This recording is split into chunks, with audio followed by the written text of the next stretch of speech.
wins his party's leadership race, ushering in the country's first change of prime minister in nearly 8 years. A shot in the arm. Pfizer's CEO says it's likely the US will roll out a vaccine this year, helping stocks out of a 2-week slump. And Oracle wins the bidding war for TikTok's US assets, but the deal is said to be a partnership, not an outright sale. Details to follow, one assumes then. Matt, what do futures tell us? Futures are pointing higher, and they have been moving up throughout the session. So we're looking at gains on European futures right now, about 0.75% on DAX futures in Frankfurt, about 0.7, 2/3 of 1% on the heavily traded Eurostoxx futures contract. Not so much on the FTSE, but it'll be the first one out of the gate. Let's take a look at the global macro mover screen. Here you see it. The left-hand column are the live equity indexes. The FTSE already open, up 0.2 of 1%. So gains right away and climbing on London's benchmark index. When you start to see other indexes open up, we should see similar gains or more. There's the IBEX open in Madrid right now, up 0.6 of 1%. The CAC 40 open in Paris now, up 0.75 of 1%.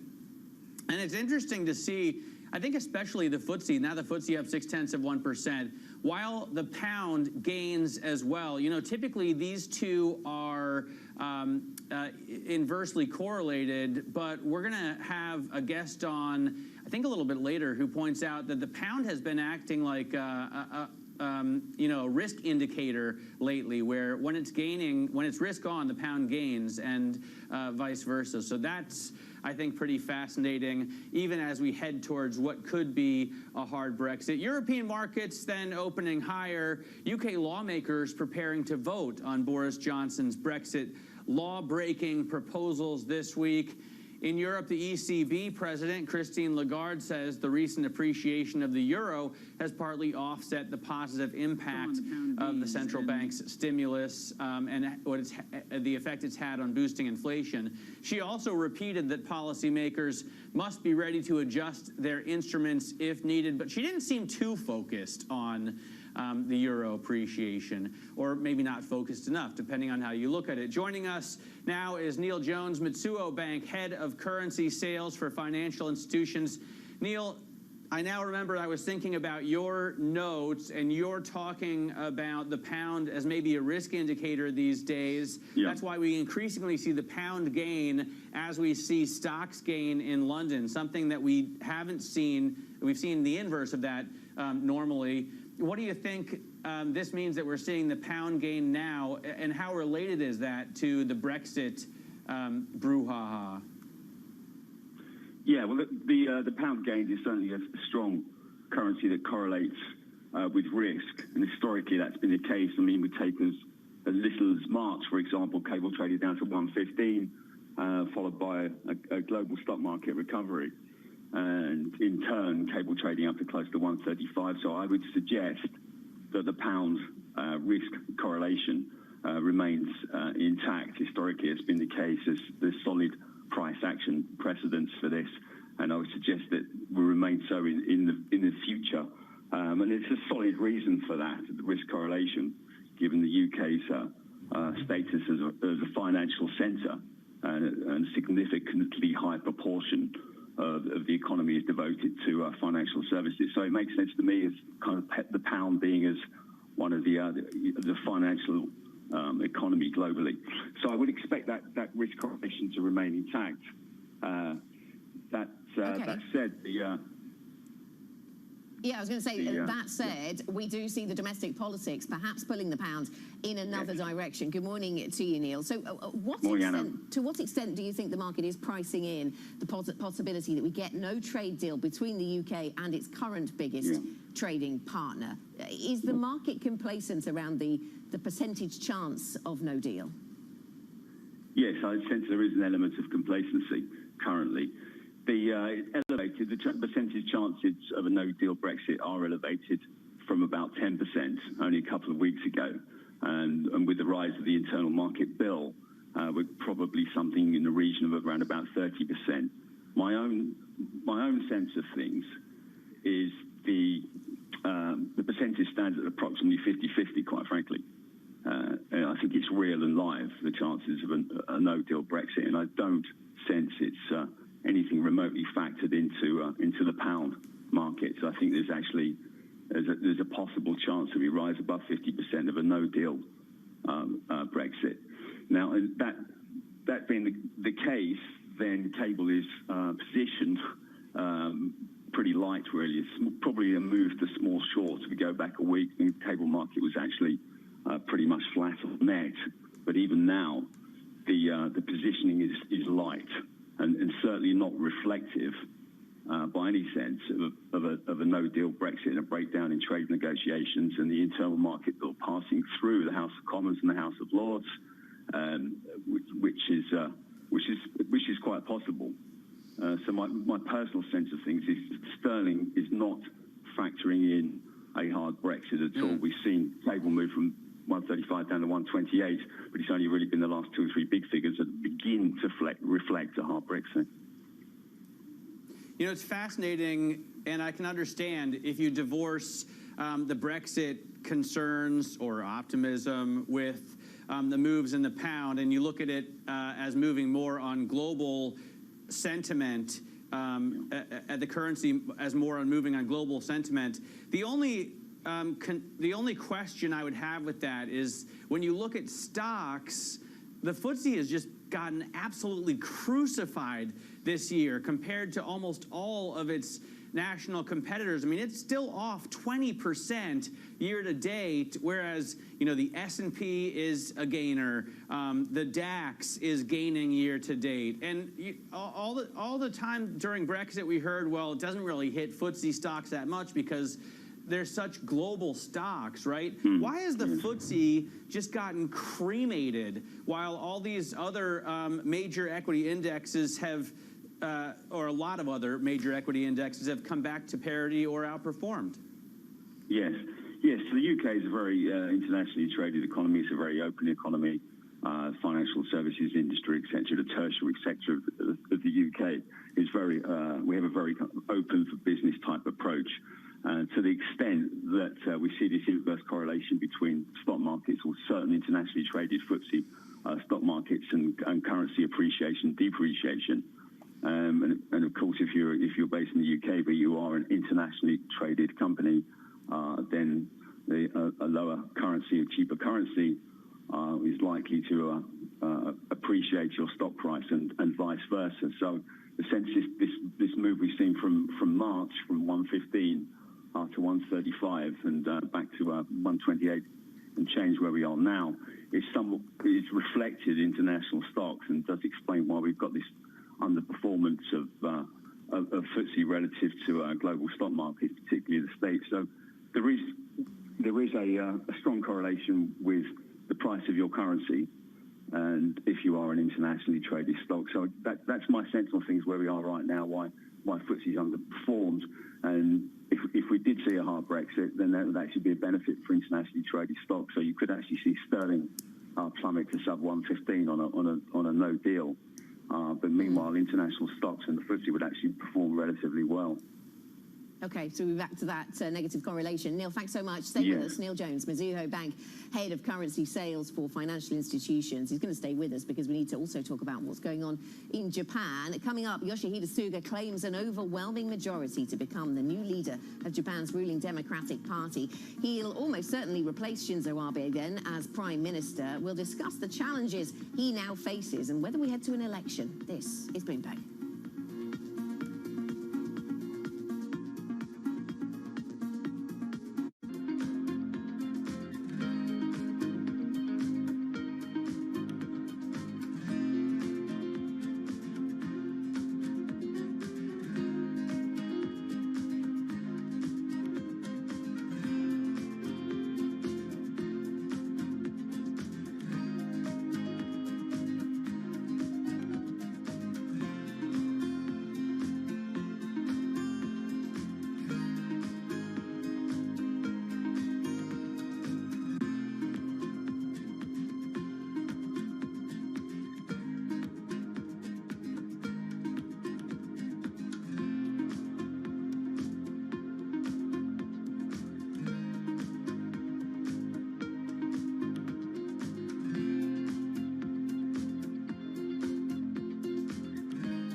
Welcome back to Bloomberg Markets. This is the European Open. Right now we are 10 minutes into the session, and we're looking at gains of 7 to 0.8% across the major equity indexes on optimism, it seems, for a vaccine, also possibly a little bounce from the drops that we've seen over the last 2 weeks. Let's get the Bloomberg Business Flash right now. For that, we go to Laura Wright in London. Laura?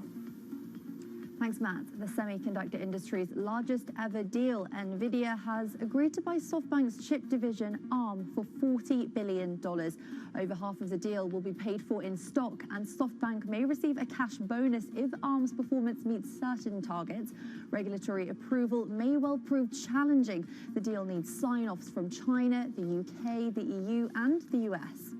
China is tightening the rules on the finance arms of some of its sprawling conglomerates. It's the latest attempt to curb risks in the nation's $49 trillion industry.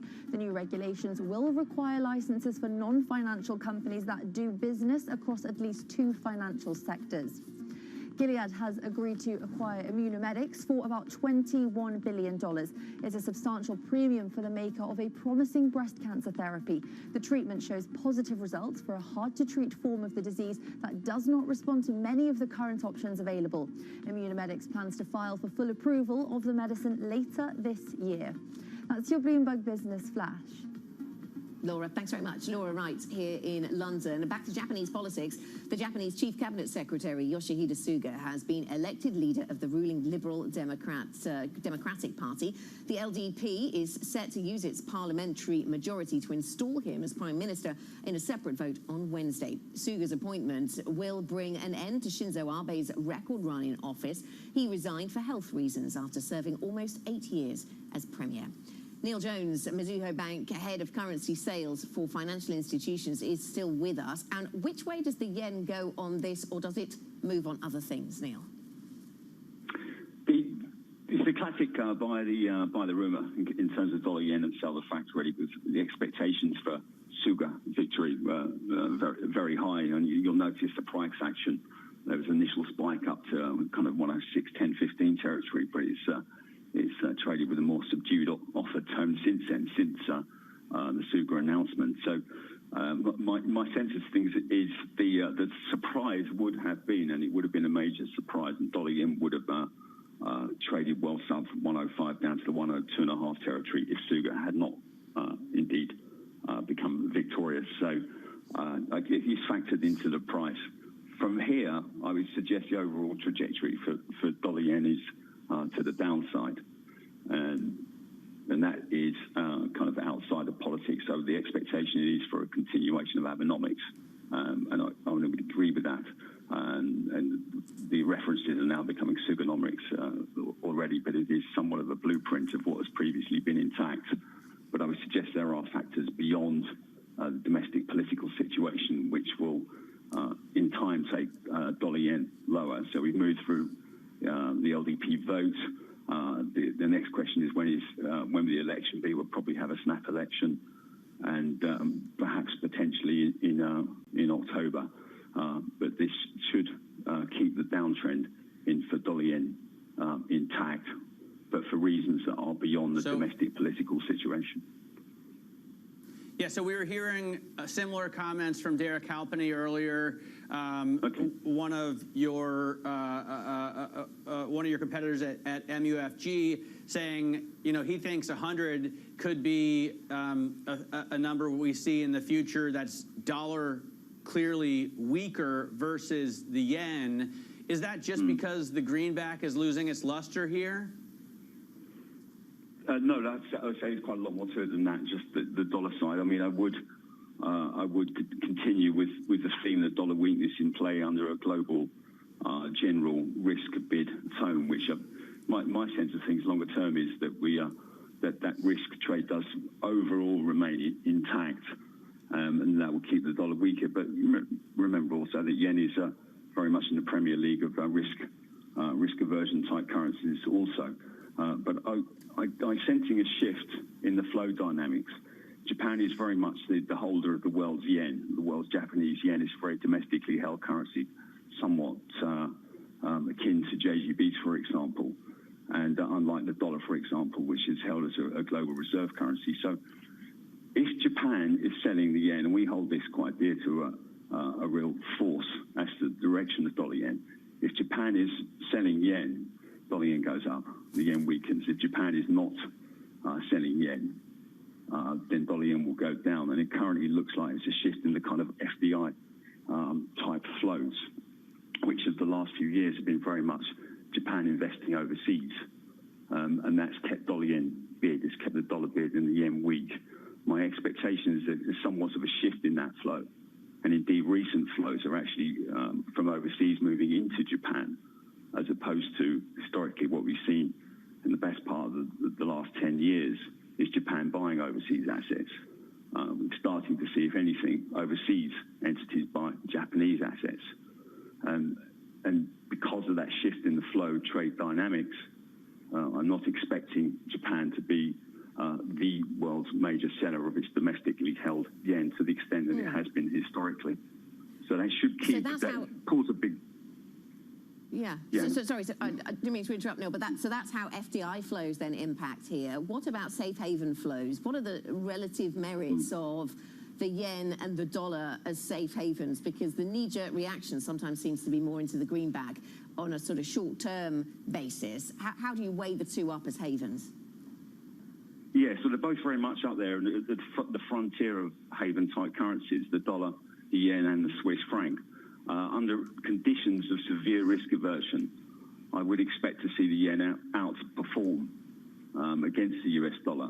So if the stock markets, if assets, commodity stocks come tumbling down and we see a crash, then I would expect the yen to strengthen across the board, certainly against the crosses. And then the risk aversion, the risk off, the risk on type trade is most effectively and most efficiently played through crosses. So, for example, sterling yen, euro yen, Aussie yen, CAD yen, as opposed to straight dollar yen, because both of them being kind of risk off, risk on to an extent. But I think going forward, then the yen will, under conditions of severe risk aversion, will actually outperform the US dollar. So we should see a downside trajectory on a risk-off type scenario. So I think the yen will come back as the world's risk aversion currency. I mean, it's certainly there, number 1/2 currently, but my sense is it will regain the spot as the world's leading risk aversion currency. So even against the dollar, it should outperform on going forward under severe stock market sell-off type conditions, which has not always, not recently anyway, has been the case so much. There has been a breakdown in the correlation because of the dollar, and that's why I think it's more efficiently played through the crosses. So if one is expecting global stock markets to collapse, then yes, a long yen position would prove a solid investment, but I'd recommend playing the long yen through short sterling, for example, or short commodity currencies as opposed to the dollar. All right, Neil, thanks very much for joining us. Neil Jones there, Mitsuo Bank, head of currency sales for financial institutions. Neil's going to be continuing the conversation with us on Bloomberg Radio at 9 a.m. UK time, so do tune in for that. Coming up, SoftBank surges the most in almost 6 months after securing a record deal. We'll look at some of the big M&A moves next. This is Bloomberg.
Welcome back to Bloomberg Markets. This is the European Open. We are 22 minutes into the session right now, and we're looking still at gains across European equity indexes. You can see the three majors here up more than 0.75%, with the CAC 40 in Paris up 1%.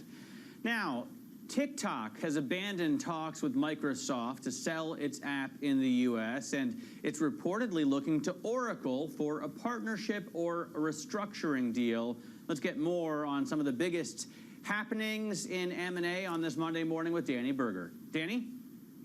Matt, yeah, a lot going on this morning. But when it comes to TikTok, as you said, abandoning talks with Microsoft after reported opposition from Beijing. So in its place, we have Oracle. But really one of the key things here is it wouldn't be an outright sale of the U.S. business. It would more so look like a corporate restructuring. And because of that, there's some question as to whether this would be approved by the U.S. government. And of course, it needs approval from Beijing as well. But the U.S. government, the White House, has that September 20th deadline to sell the business. Instead, what this is more likely to look like, and keep in mind, a lot of the terms keep evolving here, but at the moment, what we understand is that Oracle would likely take a stake, as well as become their tech partner, house the data in their cloud servers, and this would be a win for Oracle. Perhaps it's not, straightforward automatically why Oracle would be interested, but they are trying to build up their cloud computing and consumer data service, so hosting the data on their services would certainly be a win in Oracle's book. Yeah, Oracle hoping it's about more than just lip syncing, I guess. And what about SoftBank? This is a really global story, isn't it, Danny? Because SoftBank, of course, in Japan, Nvidia in a global business, but it has a European dimension because the asset we're talking about being exchanged here is ARM, which of course was sold in the very in the height of the Brexit drama, I suppose, in the aftermath of the Brexit vote. Yeah, that's right. Nvidia's headquarters is here in the UK in Cambridge. SoftBank would sell it for a record $40 billion, a record really for the entirety of the chip industry. The last time we saw a deal this big was when SoftBank acquired ARM to begin with. But part of the reason this is so gigantic is that ARM's chips are used in 1 billion smartphones annually. It's also used in everything from household goods to factory machinery. So there's a really big reach here that more than likely outweighs the revenue that Nvidia would even get through it. But as you were mentioning, there are a lot of players here, so there's a lot of regulatory hurdles. They need to get approval from the EU, the UK, US, and China. That US and China bid, of course, is going to be tricky considering the tensions between the two countries. There's also a question to whether ARM's clients would be okay with this. Its clients include Apple and Intel. Would they walk away if ARM is now owned by one of the rivals? Nvidia pledging that ARM would retain its neutrality in such a deal. But again, this is another hurdle for what would be a gigantic deal on Nvidia's part. Would be huge. Would love to know what SoftBank made on that. Finally, Gilead is going to buy Immunomedics for a drug that I think right now only makes like 20 million a year. They're going to pay 20 billion. Yeah, a huge premium. They're actually paying about double of what the last closing share price was for Immunomedics, but it's really a revolutionary drug. It treats breast cancer, a type that's difficult to treat. It targets the tumor, releasing toxins just into the tumor itself. Gilead betting that this can be also used for other types of cancer. So that's part of the reason why they're paying so much here. Anna? Yeah, plenty of M&A news then of all varieties this morning. Danny, thanks very much. M&A Monday. Danny Berger joining us with the latest there. Coming up, ahead of today's virtual meeting between Xi and Merkel, we'll discuss the state of EU-China relations. That conversation next. This is Bloomberg.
Welcome back to Bloomberg Markets. This is the European Open. We are 30 minutes into the trading day right now, and we're looking at gains across European equity indexes. Take a look at the broader benchmark Stock 600. It's been a choppy session, but it's still up about 0.6%. And if you look at the group ranked returns screen, GRR Go, you can see that all of the, well, with the exception of oddly healthcare, all of the equity index groups, the industry groups, I should say, are gaining this morning, being led higher by travel and leisure. Of course, they would be certainly relieved if there was a vaccine found. Oil and gas with a little upside today, and technology, which has had clearly a big dip over the last 2 weeks of trading, so a little bit of a bounce there.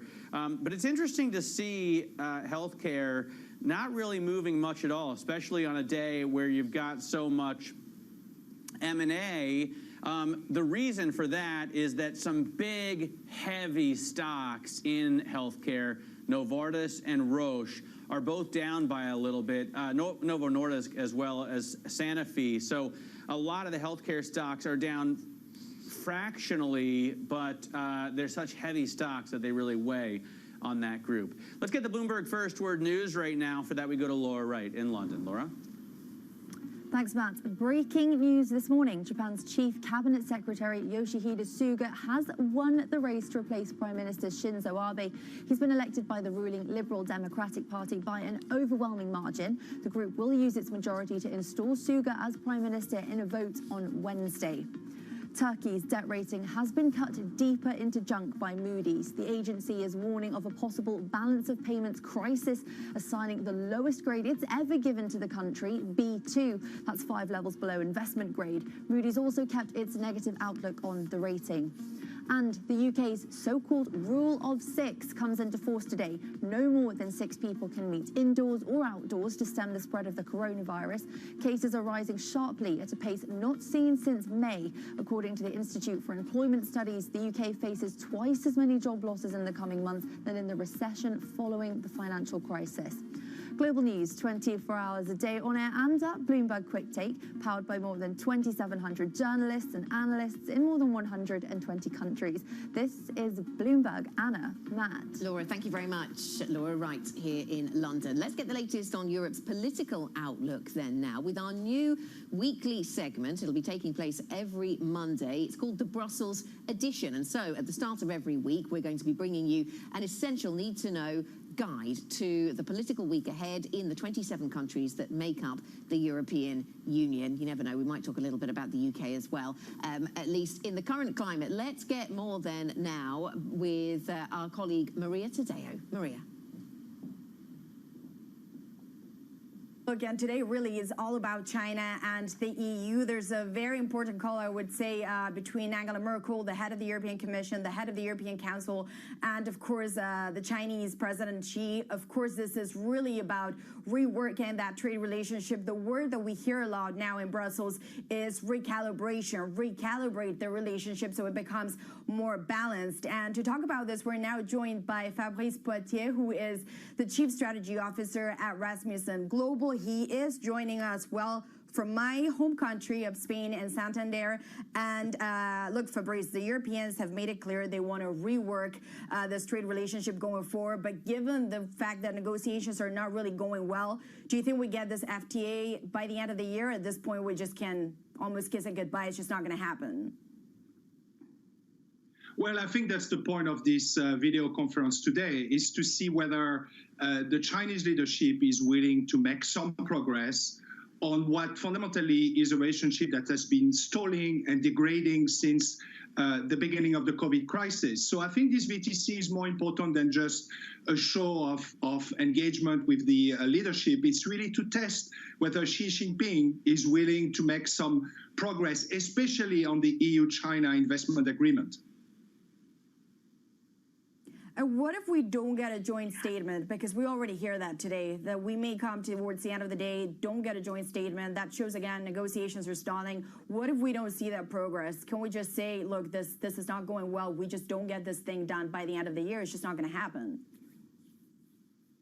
Yeah, absolutely. And if we don't have a statement, it will be the same scenario as back in July when there was another EU-China summit, where there was no joint statement, despite the fact that the Chinese were very eager to have one. So I think if that's the case, then basically everybody's digging in for a long, difficult, I would say, rapport de force, strengths negotiation. And we have to see. But my hinge is that I think the Chinese leadership might be willing to give something to the EU. I understand there was some small progress on the investment agreement negotiations. There might be something on climate change, because the Chinese know this is where the EU really care about working the Chinese. So when you say they might give in something, is that, I guess, the climate targets matter for the European Commission, but also the access, that penetration into the Chinese market. Do you think they're willing to budge on that? Because at this point, you could argue they get a lot of access here, but the European companies in China, where they're not really getting a fair deal. Is that what you make of it? Yes, exactly. And that's the point of the investment agreement. It will essentially give guarantees to European firms who decide to invest in the Chinese market. And at the same time, the European Commission has released a white paper proposing a new kind of quite coercive screening mechanism on foreign subsidies. So I think that if the Chinese don't give something on the investment agreement, the European Commission will probably accelerate the pace of implementing this new screening mechanism. And they know that. So I think this is where we have to watch carefully the meaning between the lines, if there were ever to be a joint communiqué today.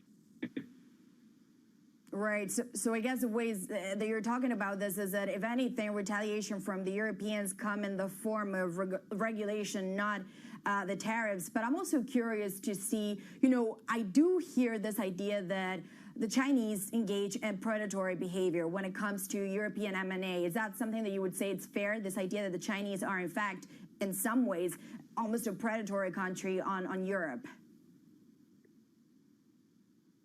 Yes, absolutely. I mean, since 2008, Chinese investment in Europe have gone tenfold, and not just in big infrastructure or old industry, in high-tech industry. So you do see a predatory behavior by Chinese firms, often receiving directly or indirectly state subsidies. That's the heart of the matter, is if the European Commission put together a new system to screen foreign firms investing or buying things in the European internal market, receiving foreign subsidies, then the European Commission would have the right and the mechanism to stop them. That's pretty potent, and I think it's a way to create pressure on the Chinese to open up more their market. And how about Germany? Because, we've talked about this from the European perspective. We've talked about this from Brussels, but we all know that Germany is a country that's very reliant on China. They're very good at making things, but they need to also sell them. If you're Angela Merkel at this point, how worried are you about this relationship? Well, I think Germany is of different minds on China. You have part of the German, I would say, strategic community, including the BDI, the industry association, wanting to be much tougher on China, because they have seen that over the last 20 years, there's very little access of European companies in the Chinese market. On the other hand, you have Chancellor Merkel and a few other members of her government who still believe in that relationship, who still believe that trade can actually transform China. And I think this is what you are seeing happening now with Merkel, who is going to engage today with Xi Jinping, hoping that maybe if there's enough progress, there could be indeed, before the end of the German presidency, a Leipzig summit with the 27 EU leaders and the Chinese leader. And just very briefly, if you're Angela Merkel, do you worry more about Trump, or do you worry more about the Chinese? Well, that's the whole predicament of Europe, is, where do we fit between the big power and the strongman politics? And I think that's the place that the EU is trying to carve for itself, without being too aligned to the US, strong rhetoric, but without obviously embracing the Chinese way of doing business, which is at the detriment of Europe. And I think that's the big challenge that the EU is facing right now. Well, Fabrice, thank you so much for joining us here on the Brussels edition, and a day where, really trade is very much front and center here in Brussels. Again, waiting for that call. Anna, Matt? Maria, thanks very much. Really interesting. We'll follow the relationship, of course, between Europe and the Chinese and other matters emanating out of Brussels very closely this week. Thanks to Maria Tadeo this morning for the Brussels edition. Coming up on the programme, the rebellion is growing against Boris Johnson's controversial plan to renege on the Brexit withdrawal agreement. We'll speak to the MP introducing an amendment to that bill, giving Parliament a veto. This is Bloomberg.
Welcome back to Bloomberg Markets. This is the European Open. Right now, we're 43 minutes, almost 43 minutes into the session. Still seeing gains, not the kind of strength that we saw 10 minutes ago. But if you look at a graph of the Stock 600 right now, it's very choppy this morning, but maintaining its positivity. Let's get the Bloomberg Business Flash, the top corporate stories from the terminal. For that, we go to Laura Wright in London. Laura? Thanks, Matt. Amazon plans to hire 100,000 new employees in the US and Canada. It'll include full and part-time positions that pay at least $15 per hour plus benefits. The e-commerce giant is also opening 100 new operations buildings in September across fulfillment centers, delivery stations, and other sites. The semiconductor industry's largest ever deal, NVIDIA has agreed to buy SoftBank's chip division ARM for $40 billion. Over half of the deal will be paid for in stock, and SoftBank may receive a cash bonus if ARM's performance meets certain targets. Regulatory approval may well prove challenging. The deal needs sign-offs from China, the UK, the EU, and the US. China is tightening the rules on the finance arms of some of its sprawling conglomerates. It's the latest attempt to curb risks in the nation's $49 trillion industry. The new regulations will require licenses for non-financial companies that do business across at least 2 financial sectors. That's your Bloomberg Business Flash. Matt, Anna. Thanks very much, Laura Wright here in London. The rebellion is growing against Boris Johnson's controversial plan to renege on the Brexit withdrawal agreement. UK lawmakers debate the bill today. Even if they don't vote it down, they may back an amendment giving Parliament a veto. And let's talk to the Member of Parliament who has brought that amendment now. Joining us now is Sir Bob Neill, the Conservative MP who introduced, as I say, this amendment. Sir Bob, good to speak to you this morning. Thank you very much for joining us. How do you fancy your chances with this amendment then? Do you think you've got the numbers to beat the government? Well, I hope that the government might even either accept the amendment or come up with its own compromise. We won't actually be voting on the amendment until probably next week. In fact, this is only the second reading of the bill, the first stage in the process. So there's a way to go yet. But I hope that they will do that because there is a significant head of steam which is unhappy at the idea of a British government departing from an international treaty obligation, which it, in fact, has only recently entered into, and that we shouldn't be using our commitment to law as a bargaining chip in these things. So do you think if the government does not change course on this, it will not be able to get its plans through the House of Commons? I think it may have difficulty. And of course, it will also have to get the bill through the House of Lords. And I think unless there is some change to the way these particular clauses operate, they'll have a real problem. Now, I think they ought to think about that, because most of the rest of the bill is perfectly sensible, and I think all of my colleagues would have no trouble in supporting it. But provisions which would allow us unilaterally to breach international law are something which is a matter of principle. And in terms of defending the UK's international reputation as a good business as well as political partner, we're not happy with. So that's the area I think they need to revise. What do you think, Matt Miller here in Berlin, sir, what do you think about the possibility of a hard Brexit, a WTO Brexit? Does that concern you? Because it seems like it was made to terrorize citizens a couple of years ago, whereas now it could be a little bit more ho-hum. I still think that will be very damaging. It certainly would be not good, I think, for the financial services where most of my constituents work. I don't think it will be good for the situation in Northern Ireland, and that's the whole point of trying to avoid that, was to make sure that we uphold the Northern Ireland Agreement, as you know, which we have. And I think it would be very damaging in terms of tariffs for a number of sectors. Don't think it will be in either side's interest, in the EU's interest either. So the government rightly says that is not what we want to achieve. I take them at their word. I think you have to be careful in the way you up the ante in negotiations, that you don't actually make it harder for yourself. It's a fine line. But I'm entirely behind the Prime Minister's objective of trying to get to a deal. But what I'm saying is that you can't say the ends justify the means in that regard, Matt, in terms of breaching the international obligation, when the UK, as you know, is a jurisdiction of choice for so much international litigation and legal work, precisely because we're seen as being a reliable jurisdiction that doesn't shift the goalposts. And you, of course, have a legal background for international viewers not familiar. So, Bob, let me ask you about the conversations you've had with the Prime Minister, perhaps, or with his team, maybe with the Chief Whip. Have they reached out to you at all about your amendment? What has the conversation been like? Well, it wouldn't be right, obviously, or constructive to give details of conversations. But obviously, I have a number of ministers who are friends, and I keep in touch. And I think everybody understands that I'm attempting to come up with a positive way forward. So I'm hopeful that we can continue that discussion over the coming days in that spirit. But the second reading will, I think, give an opportunity, if not to make any changes to the bill, for the government to read, I think, perhaps the level of unease that there is. There'll be some people who may oppose the bill, maybe others, like myself, who will abstain at this stage to give the amendments a chance. And there'll be others who may say, well, we'll support the bill at this stage, but won't if it isn't changed going further. So they'll need to listen quite carefully, I think, to what's said in the debate. You mentioned the importance of Britain's international reputation. Of course, trading partners aren't going to want to do business with a country that so quickly reneges on an agreement and breaks international law so brazenly. Do you think Downing Street understands that as well? Well, I hope they do, and perhaps if they didn't before, I hope perhaps this fuss will have helped to reinforce that. Matt. I think sometimes you can get so close to the detail of these negotiations, you don't see that bigger picture. But I think the comments by Speaker Pelosi and by people on both sides of the aisle back in Washington ought to have brought that home to people, that it will make potentially a US-UK trade agreement harder. And I think that applies to a number of the other future agreements that we want to do. So I do think they need to start looking and remembering much, much more that bigger picture that we're talking about.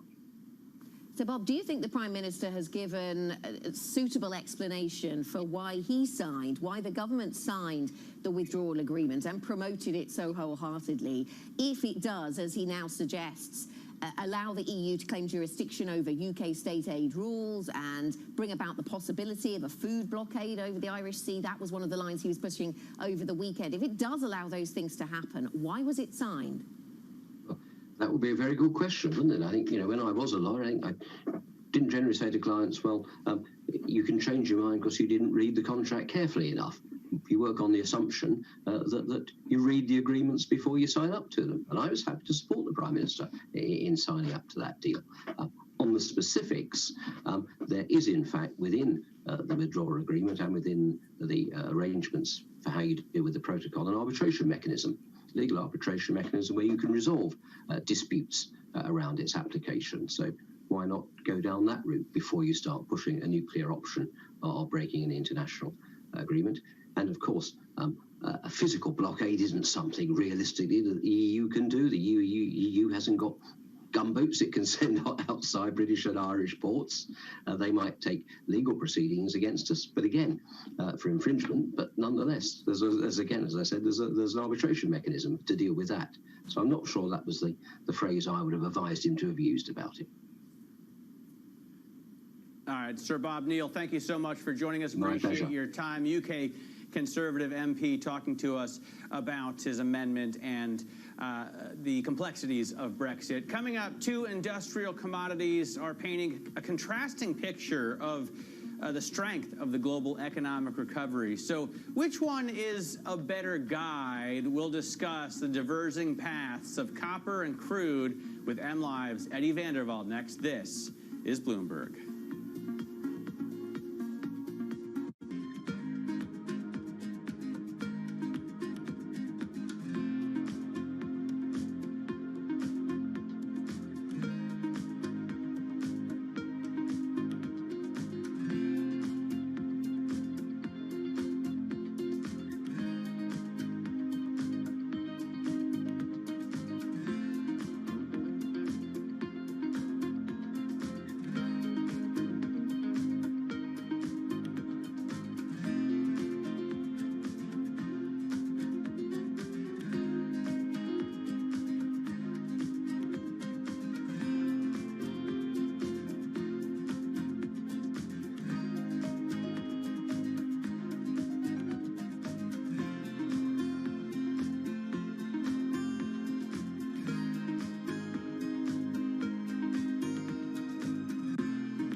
Welcome back to Bloomberg Markets. This is the European Open right now, almost an hour into the session. We're still looking at green arrows across the major equity indexes here. The FTSE up a little more than 0.25%. The DAX in Frankfurt up 0.2%. Now, two industrial commodities are painting a starkly contrasting picture of the global recovery. LME copper has wiped out all of the pandemic losses, but Brent crude is down by 1/3. So which one is a better read on growth? Joining us now for more is Bloomberg MLive editor Eddie Vanderveld. And Eddie, you know, copper had been on such a tear, it's always confounded me because we know it as Dr. Copper, right? It's supposed to tell us the health of, well, China and therefore the global economy. Is it wrong? I think this time it is wrong. I think there's a couple of things that are happening in copper. Look, I think copper is a really good long-term read on growth. I think at the moment what we need is something that is really fast cycle, because what we've seen throughout this crisis is that everything has moved faster. Both the contraction and the expansion seems to be happening a lot faster than we were used to in previous cycles for obvious reasons. Copper, though, is a metal that you can store very well for a long period of time. So I think that's one thing that leads it to be slightly maybe not as accurate as it was in the past. The second thing is that people are buying copper because they believe in the shift to the green economy. If you're going to use an electric car, that uses a lot of copper, but that puts copper. Makes copper a sentiment play rather than a pure demand play. When you look at what's happening in the crude market, on the other hand, crude is really suffering. As you say, it's down by 1/3 over the past year. Yes, and that gives you a different picture. Eddie, I'm going to have to jump in. Thanks so much for your thoughts. Markets Live editor Eddie Vanderveld. This is Bloomberg.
Yoshihide Suga is set to be Japan's new prime minister. The chief cabinet secretary overwhelmingly wins the party's race to become the next prime minister. Deal rush. Oracle is the winning bidder for TikTok's U.S. operations. NVIDIA will buy ARM, and there's even a report that UBS is exploring a merger with Credit Suisse. Both banks declined to comment. And Boris Johnson prepares to send his Brexit law-breaking proposals to Parliament.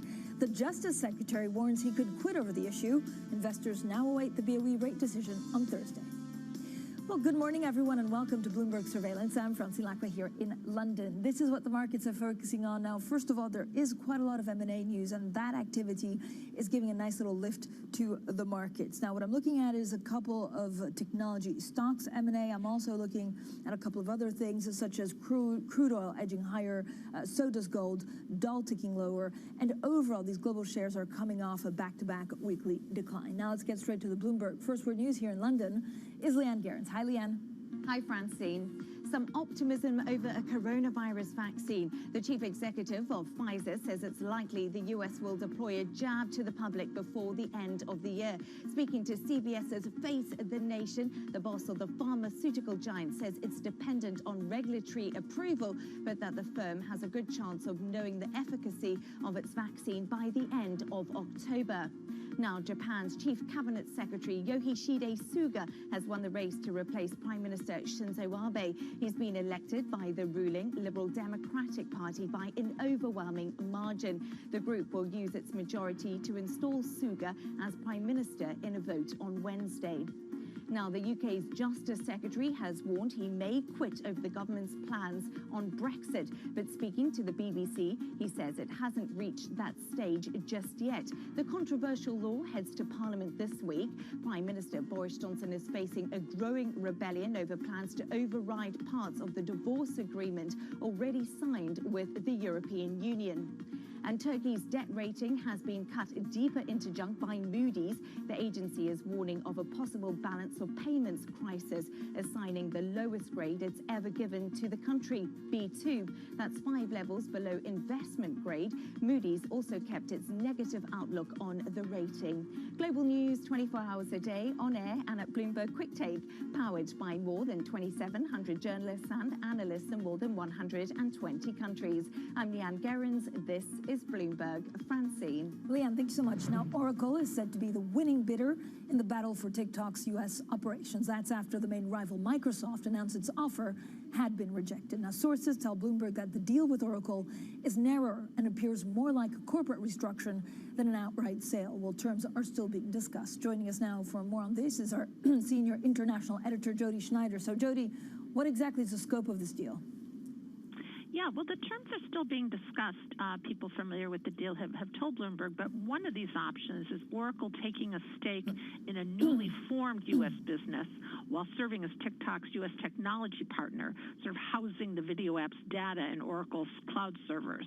And they value this U.S. business at about $25 billion, but that was before Chinese officials have weighed in with new rules that impose limits on technology exports. So what's complicated here is trying to both the U.S. make both the U.S. and the Chinese government happy enough to sign off on this deal. That's what's complicated. So, Jody, how does this address the pressures that ByteDance was under in the U.S. to get a deal done or face banishment? Yeah, so on that side, this deal may work pretty well that way.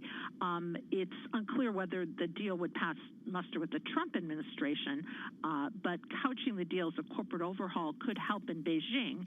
It could strike this balance that would allay fears over TikTok's sensitive American data while addressing Chinese concerns over the export of key AI technology.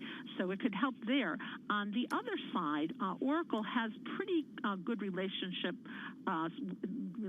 with the Trump administration, and that could help it on that side. Vice President Mike Pence recently visited Oracle's headquarters, and people high in Oracle have contributed to Trump's reelection campaign, according to Federal Election Commission data. So on that side, it may work too, but doing both of these things and getting both sides to sign off is what's going to be tricky here.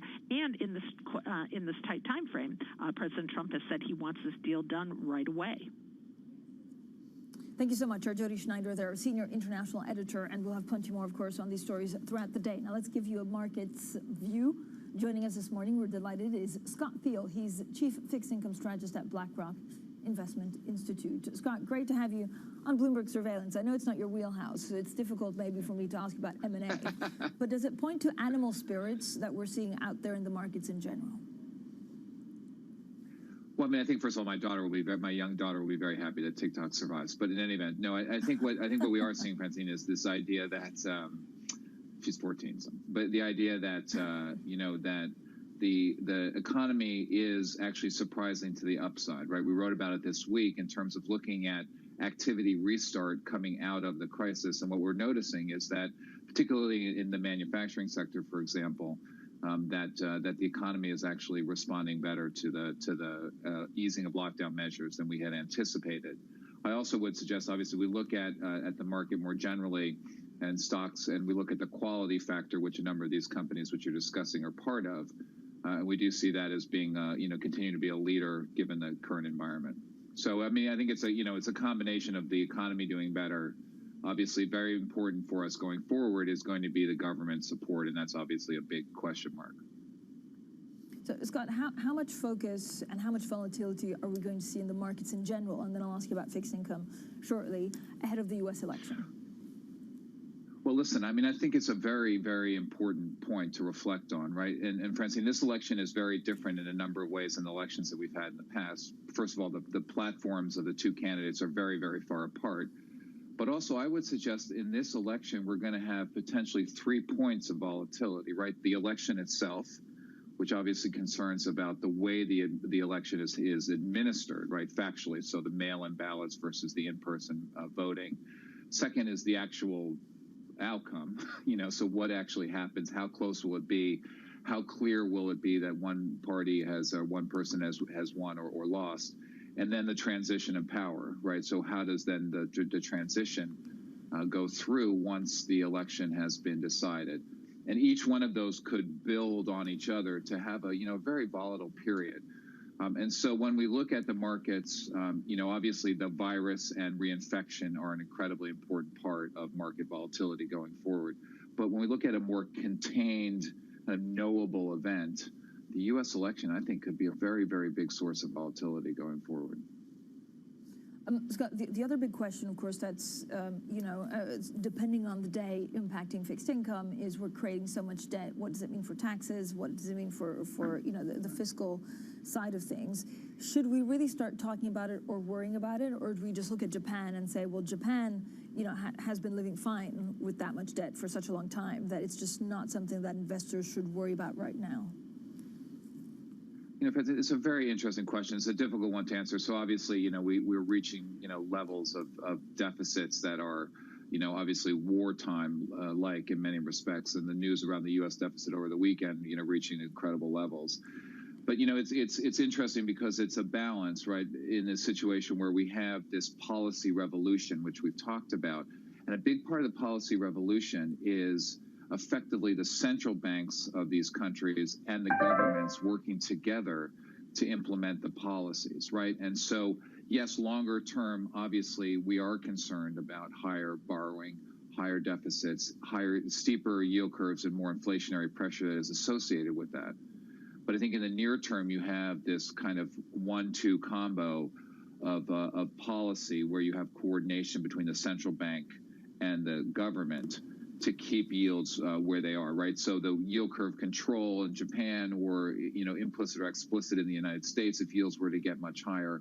Even Christine Lagarde talking about the euro more explicitly than the ECB has in some respects in the past, all suggest that the central banks are going to be very keen on keeping financial conditions easy, keeping yields low or at least not volatile. And so I do think that concerns around borrowing and around deficits are something investors have to pay attention to.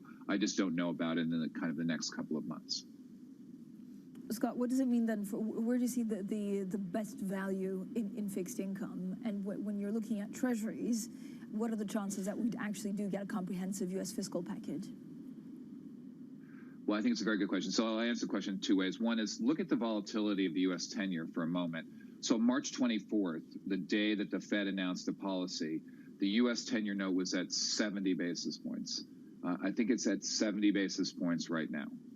And yes, there's been some volatility. We've been down to 55. We've been up to 91. But effectively, the policy implementation has really taken the volatility out of the underlying Treasury market, which has been very good for assets like investment-grade credit. We had been very positive on investment-grade credit coming out of the policy announcements because we saw really a very, very powerful dynamic helping the spreads recover.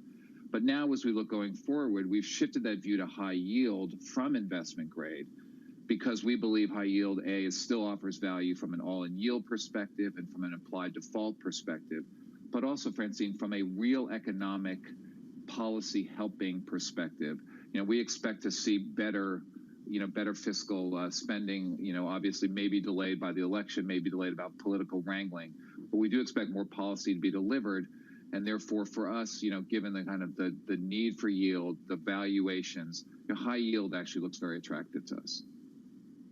Scott, thanks so much. Scott Thiel there from BlackRock Investment Institute stays with us. Now, coming up, what are we expecting from the Fed? Officials have said rates will remain low until the economy recovers. But how does that sit with Powell's new approach to inflation? We'll talk that. We'll talk yields. We'll talk ECB. This is Bloomberg.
It is critically important that the markets stay open in this time as opposed to trying to take breaks in the middle. I think that that'll just push off the situation a little bit, but actually could create other pent-up issues if you do close the markets.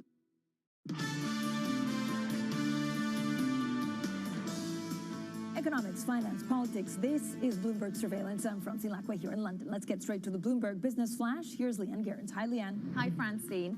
The semiconductor industry's largest ever deal, NVIDIA, has agreed to buy SoftBank's chip division arm for $40 billion. Over half of the deal will be paid for in stock, and SoftBank may receive a cash bonus if Arm's performance meets certain targets. Regulatory approval may well prove challenging. The deal needs sign-offs from China, the UK, the EU, and the US. Now, Gilead has agreed to acquire Immunomedics for about $21 billion. It's a substantial premium for the maker of a promising breast cancer therapy. The treatment shows positive results for a hard-to-treat form of the disease that doesn't respond to many of the current options. Immunomedics plans to file for full approval of the medicine. That's happening later this year. And Amazon plans to hire 100,000 new employees in the US and Canada. It will include full and part-time positions that pay at least $15 per hour plus benefits. The e-commerce giant is also opening 100 new operations buildings in September across fulfillment centers, delivery stations, and other sites. And that's your Bloomberg Business Flash. Francine. Leanne, thank you so much. Now, we're on the central bank's watch this week. Let's take a look at what's coming up on Wednesday. The Fed holds its last meeting before the presidential election. Now, the FOMC is expected to keep policy flexible. We'll also get Brazil's rate decision that day. Well, still with us, Scott Thiel from BlackRock Investment Institute. Scott, there's also the Bank of England, and we need to talk about euro strength. But let's actually kick it off with the Fed.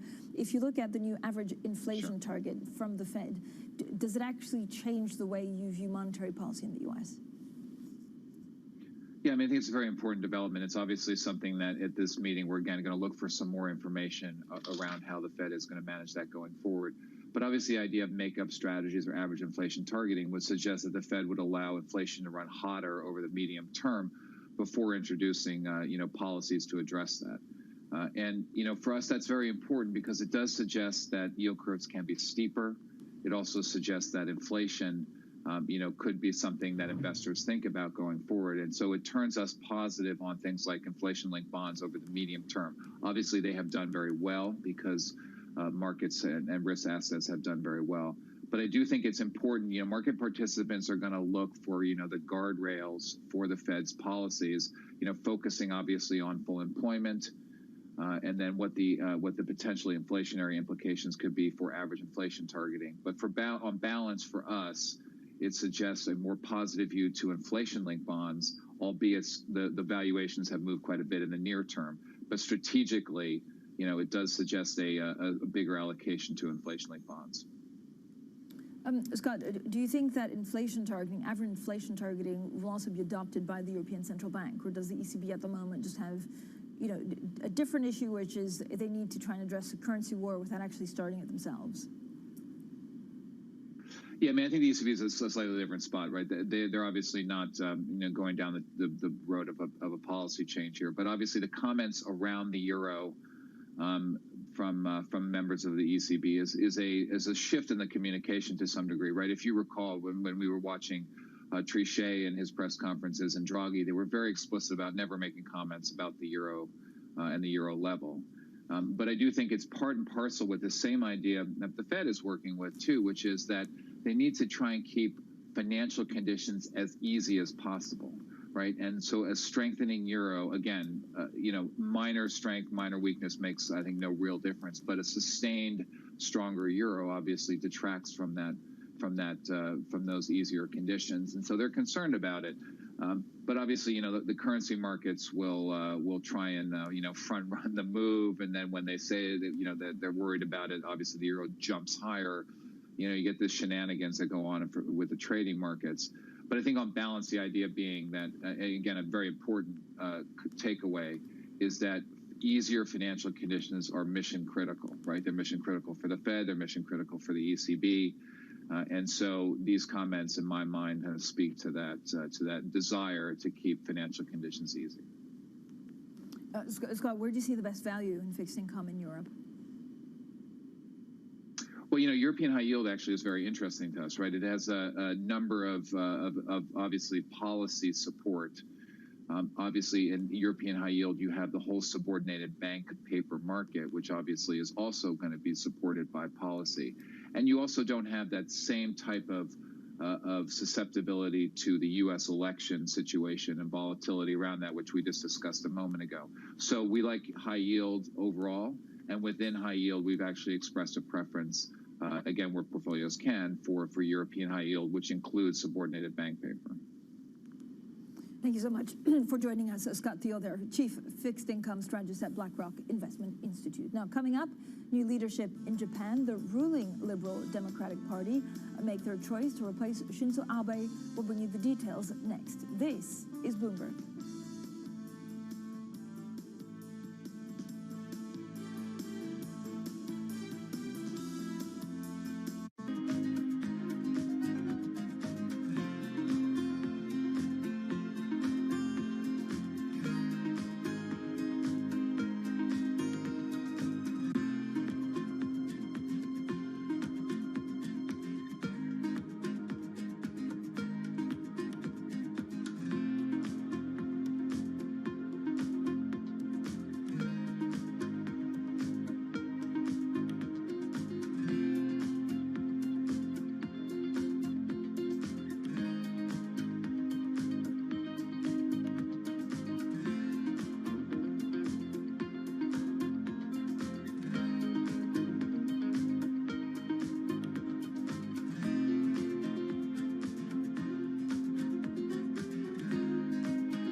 This is Bloomberg Surveillance. I'm Francine Lacqua here in London. Now let's bring you the latest on Japan now. And the country's chief cabinet secretary, Yoshihide Suga, has been elected leader of the ruling Liberal Democratic Party. The LDP is set to use its parliamentary majority to install him as prime minister in a separate vote on Wednesday, while Suga's appointment will bring an end to Shinzo Abe's record run in office stretching back to 2012. Let's take a look at Abenomics and the challenges facing Japan's economy that the country's new leader will have to contend with. To attack chronic deflation, Abe shot his first arrow as he started his second term. The Bank of Japan's shock and awe liquidity campaign of massive bond buying, negative rates, and yield curve control. It was accompanied by his second policy arrow, direct government spending on critical infrastructure. The challenging third arrow aimed at structural reforms, everything from corporate tax cuts and getting more women in the workforce to nurturing a tourism boom. Abe's tax cuts won acclaim and doors opened to foreign investors, but his other big bang reforms missed the mark. Abenomics' record on inflation is mixed too. The BOJ did break the back of deflation, but like the Fed and the ECB, it's not been able to reach its 2% inflation target and keep it there, and negative rates have crushed bank profits. Government spending did spur growth that pushed down unemployment, but also left Japan with the highest debt-to-GDP ratio in the world. And what many consider Abe's biggest misstep, an ill-timed consumption tax hike just before the pandemic hit. Their combined forces pushed the country into its worst recession on record, leaving Japan's next prime minister to fire his own arrows to lift the economic prospects of a graying nation. So we'll have plenty more, of course, on Japan throughout the day. Let's look at yen. Let's look at what your other markets are actually doing. Now, the market's focused, of course, on a lot of M&A news out there. If we get that board up, I can talk you through exactly what I'm seeing in the markets. Now, stocks are pushing higher. There's been a flurry of deal activity and signs of progress towards a virus vaccine. The dollar, though, edging lower. Treasuries, little changed ahead of this week's Federal Reserve meeting. If you look at all of the industry groups in the Stocks Europe 600, they're all rising. Technology shares are actually leading the gains. And then we have a couple of things, including the fact that actually the deal for TikTok in the U.S. is nearing a conclusion, which means that maybe there's a bit of afterthought in the market that relationships can stabilize between China and the U.S. Now, crude oil is edging higher, gold also edging higher, dollar ticking lower. Coming up, the world's largest carbon market is about to get even bigger in Europe with the latest plans to cut greenhouse gas emissions. We'll discuss that next. This is Bloomberg.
Another day of risk off across the financial markets. We bring you special coverage of all the price action and implications here on Bloomberg Television.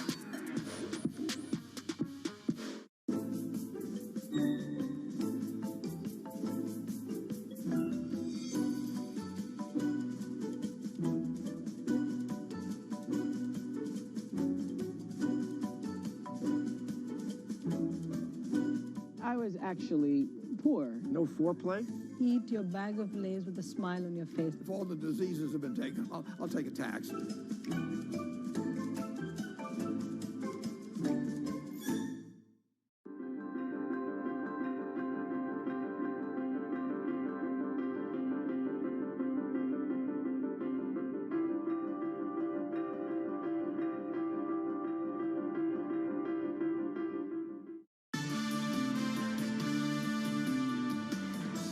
economics, finance, politics. This is Bloomberg Surveillance. I'm Francine Lacqua here in London. Let's get straight to the Bloomberg First Word News. Here in London with me is Leanne Gerrans. Hi, Leanne. Hi, Francine. The UK's so-called Rule of Six comes into force today. No more than 6 people can meet indoors or outdoors to stem the spread of coronavirus. Cases are rising sharply at a pace not seen since May. According to the Institute for Employment Studies, the UK faces twice as many job losses in the coming months than in the recession following the financial crisis. Now, Israel has become the first country in the world to impose a second nationwide lockdown, which starts on Friday. Prime Minister Benjamin Netanyahu's government is brushing aside appeals from the business world and the religious community. Now, limits on movement coincide with a major Jewish holiday season. The new restrictions will remain in force for at least 3 weeks. And ECB President Christine Lagarde says the euro's recent gains have blunted the impact stimulus has had in boosting inflation. She says the Governing Council will carefully assess all the information, including the exchange rate, and adjust policy if indeed necessary. The euro sits near its strongest level in 2 years. Policymakers' remarks have failed to stop the currency's gain. Global news 24 hours a day, on air and at Bloomberg Quick Take, powered by more than 2,700 journalists and analysts in more than 120 countries. I'm Leanne Gerrans. This is Bloomberg. Francine. Leanne, thank you so much. Now, the world's largest carbon market is about to get even bigger in Europe's latest plan to cut greenhouse gas emissions. The European Commission is set to propose a stricter carbon cutting target, aiming to reduce emissions by 55% from 1990 levels by the year 2030. Now, if approved, the new climate target will leave no sector untouched. Our next guest is Paul Polman. He's formerly the chief executive of Unilever, currently the co-founder of Imagine. Now, he's putting his decades of experience to trying to create a better world by looking for solutions to climate change and widening inequality. He says business can be part of the solution or part of the problem. Well, thank you so much for joining us, Paul Polman, today. When you look at, how things have changed, I keep on hearing that COVID is actually an opportunity because it means that you can reshift your priorities to become more green. Have you seen it concretely, or is it just happy talk? Well, I think, first of all, many people started to realize that even before COVID, things weren't quite working. We had climate change on a 3% trajectory. We had heightened levels of inequality, and actually even gender diversity was on a trajectory to fix that issue in over 257 years. So we were off track, and I think COVID itself has made people aware of things that perhaps they were not fully aware of, that we cannot have a healthy people on an unhealthy planet. And I think people are starting to realize the interdependency of biodiversity, climate change, human health, social equality, the economy. So indeed, there's heightened awareness. And the thing that is helping us, Francine, is that during COVID, it was clear that companies that were run on a longer term, multi-stakeholder model, environmental, social, and governance, as we call it, seem to have done better. And the same is true for others in there that created a higher level of awareness and has also resulted in an increased amount of action and partnerships that we're seeing. But do you see a real appetite, Paul, of businesses taking it more seriously? Or are we going to see, new pledges? I mean, how do you avoid greenwashing? Well, there will always be some of that, and I'm not going to deny that. But it's very clear that in Europe, business is pushing for this Green Deal in Europe. We're actually advocating the 55% that you now see being materialized.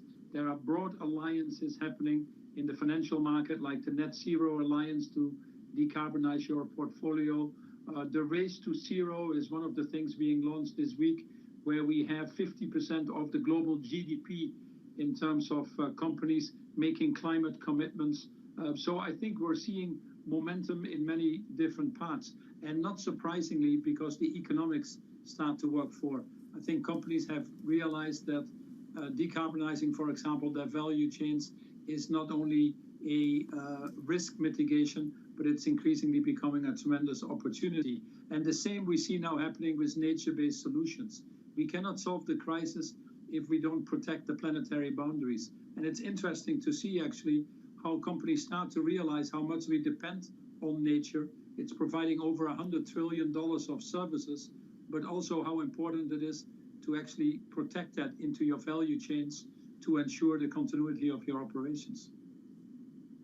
Paul, are we going to have a common language? What do businesses need to actually make sure they take the right decision? Is it a taxonomy? Do they need to be sure that they know exactly what they're talking about, and what they're talking about is the same as their rivals are talking about? Well, one thing that business needs is clarity. And right now, with the lack of global governance, whilst most of these issues are global, with the lack of transparency, that's not really an advantage. We need more governance to be clear, like the European Green Deal, which has a biodiversity, a farm-to-fork package to it. It clearly sends a message also to the private sector, the direction that we're going. The second thing that we need is science and clear targets. The science-based targets on climate, the Task Force for Financial Disclosure that is requesting companies to show what their risks are in the value chain, clear measures and a price on carbon work, and that is very important. And the third thing that we need is to ensure that the financial markets increasingly are starting to put their money behind the transition itself. And obviously the clearer signals, the targets of what we measure around the transformation will help the financial market as well put more money in it at the scale and speed that is needed. But we've seen a big shift, right, in terms of companies that have become more green, saw their share prices doing better, or even like green bonds doing better in the last couple of months. I'm also thinking of ESG investments. Is that, if you see good returns, is that actually what's most important to convince the markets that this makes sense? Well, I think at the end of the day, the moral forces are clearly not going to win at the speed and scale that is needed, but actually the financial forces might. People are now starting to realize that a more diverse organization, be it gender or disability or racial, is actually a more profitable organization. People are starting to realize that companies that internalize the risk of climate change and take actions are actually more resilient companies moving forward. And most importantly, companies are starting to realize not only the risk and cost of not acting, but the enormous opportunities actually that are there to transform their business models. It is very clear that unemployment is going to be a big issue, especially amongst the young. And in fact, these minorities are disproportionately affected. So we do need to create jobs. We need to create more jobs, better jobs, more resilient jobs. And that's in the interest of business as well. Business understands that there is no business on a burnt out planet, but they also understand that if society doesn't better spread the wealth and have more people being included, then it's not good for the markets for many of these businesses either. So it happens to be that the transition to these greener jobs, investing in restoring biodiversity, greening our buildings, electrifying our mobility systems, investing in R&D and education, actually create more jobs, better jobs, more resilient jobs. And that's the future that we need to work towards. And we missed the opportunity in the financial crisis, Francine. Only 2.5% of the spending 10 years ago went to transforming our economies. And it translated into continued climate change issues, inequality issues, populism and nationalism at the polls, political systems breaking down. This time, we don't want to miss that opportunity. And it's all about not anymore the direction that we need to take that is broadly understood by most, but it's now about the speed and scale with which we're moving. And the $12 trillion that has been invested until now in stabilizing our global economies or getting it slightly to grow, only about 30% is going to greening this economy. So this is where we need to create higher awareness amongst the private sector and politicians and insist that more of our money goes to that better future that we all share. Paul, thanks so much for joining us. Paul Polman, their co-founder of Imagine. Now, coming up, lawmakers from the Scottish National Party say Boris Johnson's internal market bill breaches international law and the UK devolution settlement. We'll speak to the SNP's Westminster leader, Ian Blackford. That's coming up next, and this is Bloomberg.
This is Bloomberg Surveillance. I'm Francine Lacqua here in London. Now let's get straight to the Bloomberg Business Flash.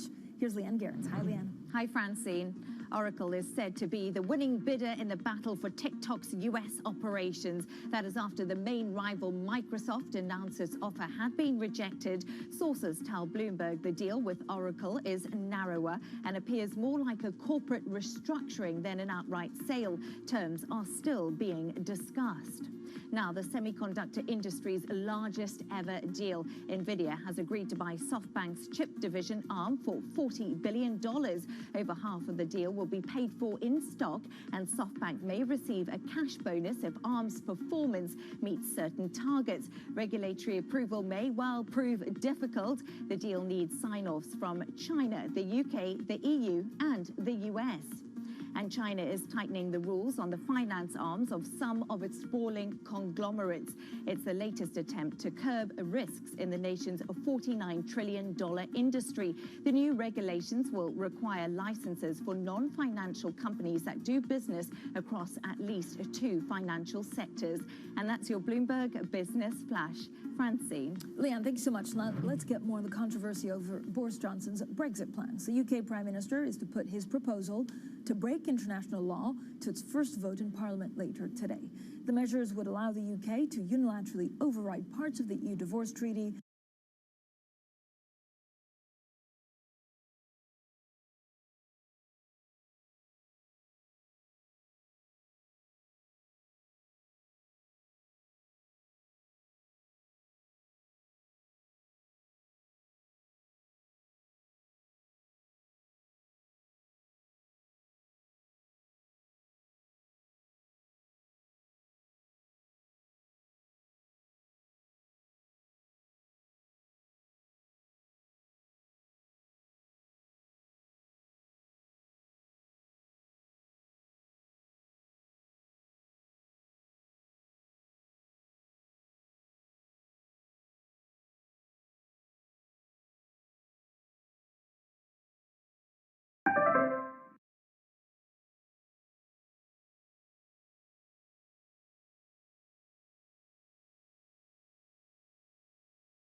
Hello, everyone, and welcome to the 2020 Berkshire Hathaway Annual Shareholders Meeting sponsored by Yahoo Finance Premium. I'm Andy Serwer, Editor-in-Chief of Yahoo Finance, coming to you live from the CHI Health Center in Omaha, Nebraska. We'll begin live streaming the Berkshire meeting starting at 4:45 Eastern, and for the next 3/4 of an hour, I'll be joined by my colleagues from Yahoo Finance, as well as some outside experts to discuss all things Berkshire Hathaway and, of course, all things Warren Buffett. But first things first, this year's annual meeting will be unlike any of the 54 Berkshire meetings held previously. Because of the coronavirus pandemic, there won't be anyone here except for Warren Buffett, Vice Chairman Greg Abel, which will be on the stage right behind me, as you can see right now, as well as a few other Berkshire employees like Mark Hamburg, the CFO, and some others as well, along with yours truly. That's quite a change from the usual 40,000 plus shareholders who filled this arena and the convention center next door, which is ordinarily crowded with booths from Berkshire companies like See's Candy, Coca-Cola, Heinz, and many, many more. But one thing that will still be the same, Warren Buffett will be taking questions, albeit remotely, from CNBC's Becky Quick, who's gathered questions from shareholders, as well as the usual other reporters who've asked questions, Andrew Ross Sorkin and Carol Loomis. And so all of us will be getting our usual helping of wisdom from Warren this year. Joining us to help with our coverage are Yahoo Finance's Jen Rogers, Julia LaRoche, and Miles Udland. Nice to see you guys.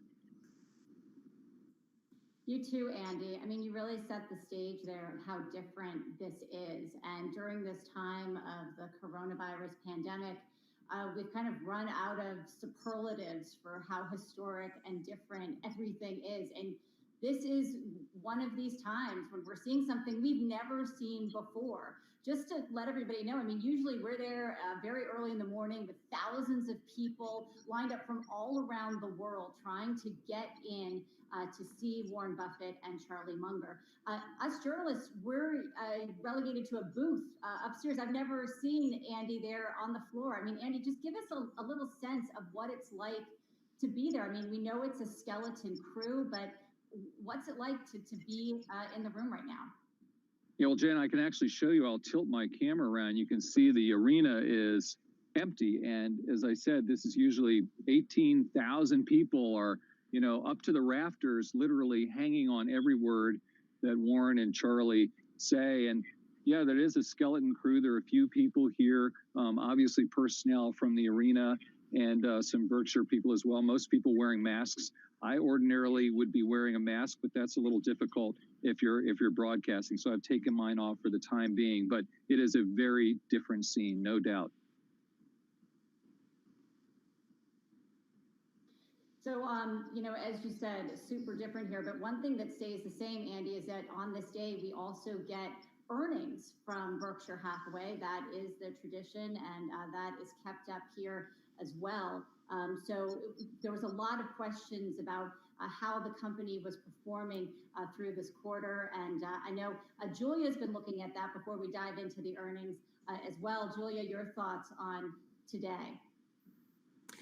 Yeah, Jen, I mean, there are a lot of things that stand out. And I think one of the takeaways, if you read Warren Buffett's annual shareholders letter earlier this year, there was this accounting rule change that took place back in 2018. So I think there's a lot of focus specifically on the investment portfolio, the losses there, north of 50 billion. But again, this goes back to this rule change where you now have to mark those equity investments. So you're going to have big swings in the market. When you have a 200 billion plus portfolio, you'll also see big moves there. And another thing that stood out to me, Jen, just going through the numbers, was the cash and cash equivalents of 137 billion. Something that we keep asking Warren Buffett: is there an elephant-sized acquisition on the horizon? Well, great, Julia, thanks. And it's interesting up here on the stage. You can see there's these guys are getting ready, and there's some See's candy and Cokes up there, so not to worry.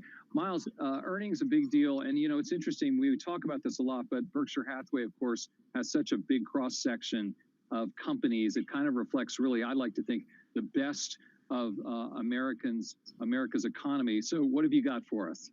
Yeah, well, as Julia mentioned, obviously the investment losses in the quarter were considerable, including investments in derivatives, lost there of $55.6 billion during the first 3 months of this year. Now, if you take the operating businesses, this is the insurance, the utilities, railroads, and all the et cetera businesses, I guess we could call them, you know, whether it's the boots, for the loom, and so on. Operating profit there, $5.87 billion in the quarter. Now, that is down from about $6 billion from that same group last year. So the profits there were down overall. And I think the commentary from Warren Buffett inside of the 10Q, I guess we can assume that Buffett was the one writing this, outlining the challenges here, saying that, you know, the government private sector responses to contain its spread, the virus's spread, that is, began to significantly affect operating businesses in March and will likely adversely affect nearly all of our operations in Q2. Effects may vary, duration and extent is unknown.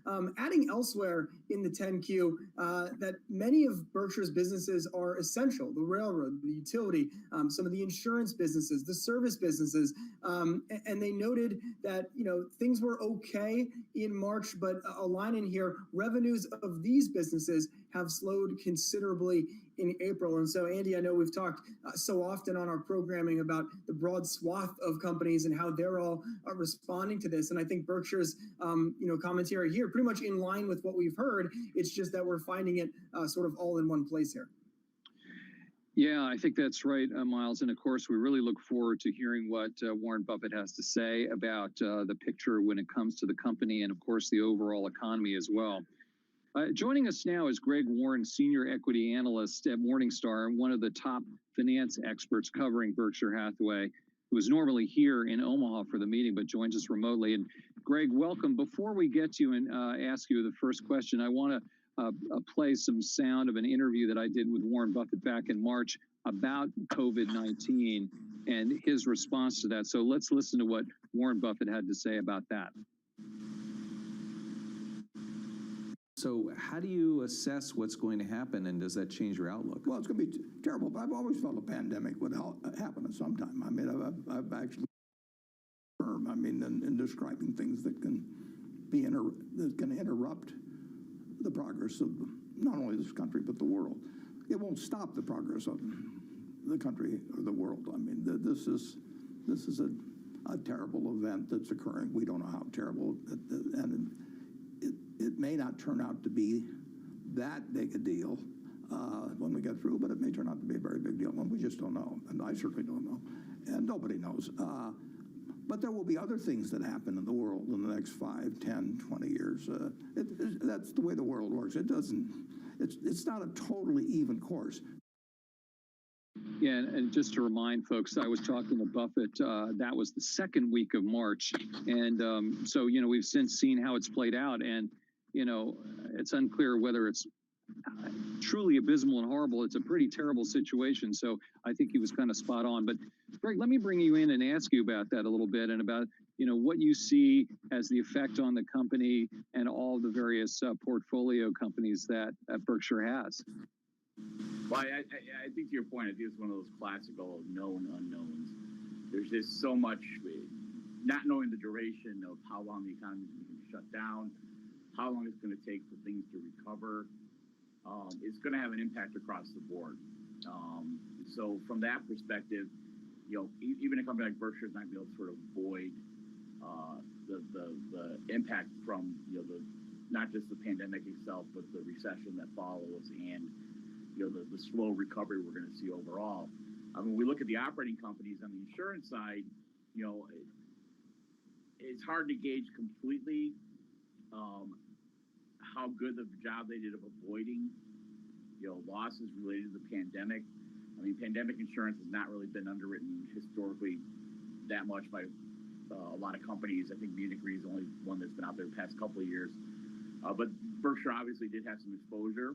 They took some losses, some claims during the first quarter, anticipation about what they're going to see the rest of the year. And there is some workers' comp issues and some other things that need to be sort of worked through. So we'll see that on that side of the business. But to your other point, the utility business is probably not going to be impacted all that much. There's a divergence within the manufacturing, service, and retailing side of the business where there are some real economically sensitive businesses that are going to get hurt. And I think even Charlie Munger said it last week. There's some smaller businesses within Berkshire that probably won't survive this. And then we look at Burlington Northern, which is an essential business, as far as the railroad goes. But even Union Pacific, which is BNSF's closest competitor, was out there during their 1Q earnings talking about the fact that volumes might be down 25% during the second quarter. Greg Warren with Morningstar, the senior equity analyst there. Thank you so much for joining us on this day. I know you're going to be sticking around watching this coming out live from Omaha, Nebraska. Again, we are all waiting for Warren Buffett and Greg Abel to start addressing shareholders and anybody that's interested out there. It's going to come up at 4:45 Eastern time. So we've got about another half an hour here. We're going to take you up to that moment. Coming up next, we're going to be joined by the author of several best-selling books on Berkshire Hathaway. He's even on Warren Buffett's reading list and got a shout out in Buffett's most recent shareholder letter. Professor Larry Cunningham from George Washington University will be here in just 2 minutes, so stick around, a lot more to come. Do you know Susie?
talking to me, Mackenzie?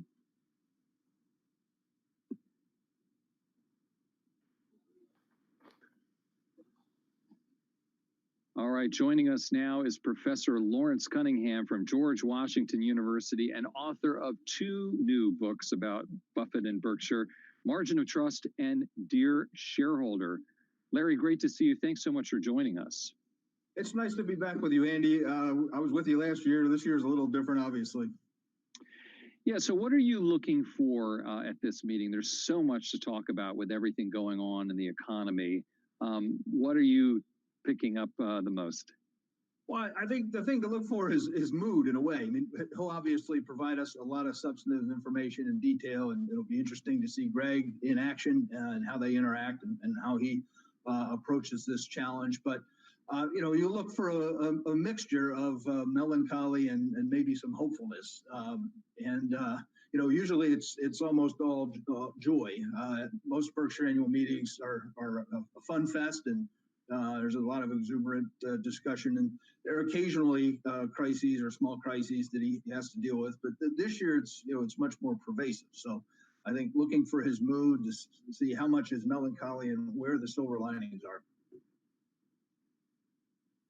Hi, Professor Cunningham. It's Julia LaRoche. Thank you so much. I actually just finished Dear Shareholder yesterday. I'm interested in Greg Abel because I think a lot of folk are really curious about him, and he's going to be on that stage with Warren Buffett. Could you give us some insight as someone who studied Berkshire for decades? Tell us a bit more about him.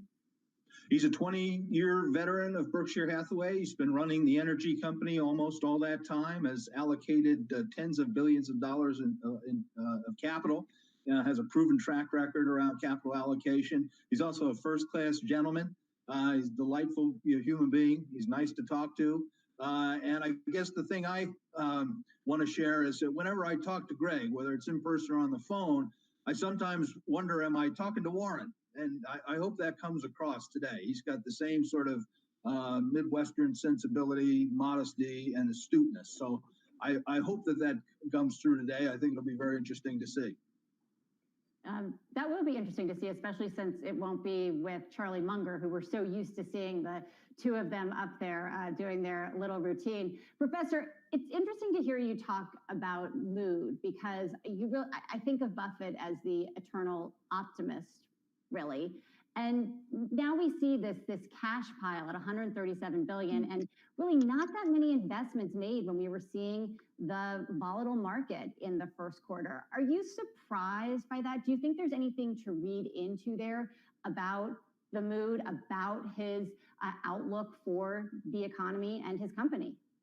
We will want to press on that today. The most obvious thing is that the phone isn't ringing. Berkshire's acquisition and investment strategy is to wait for sellers to call them. And right now, no seller is calling, mainly because anybody who wants it pretty much can get government money at close to zero. So negotiating with Warren would not be a rational thing for most sellers to do. As the political appetite for that kind of life support wanes, I suspect he'll get some more calls. The other thing to think about is the cash pile, as you say, is rising.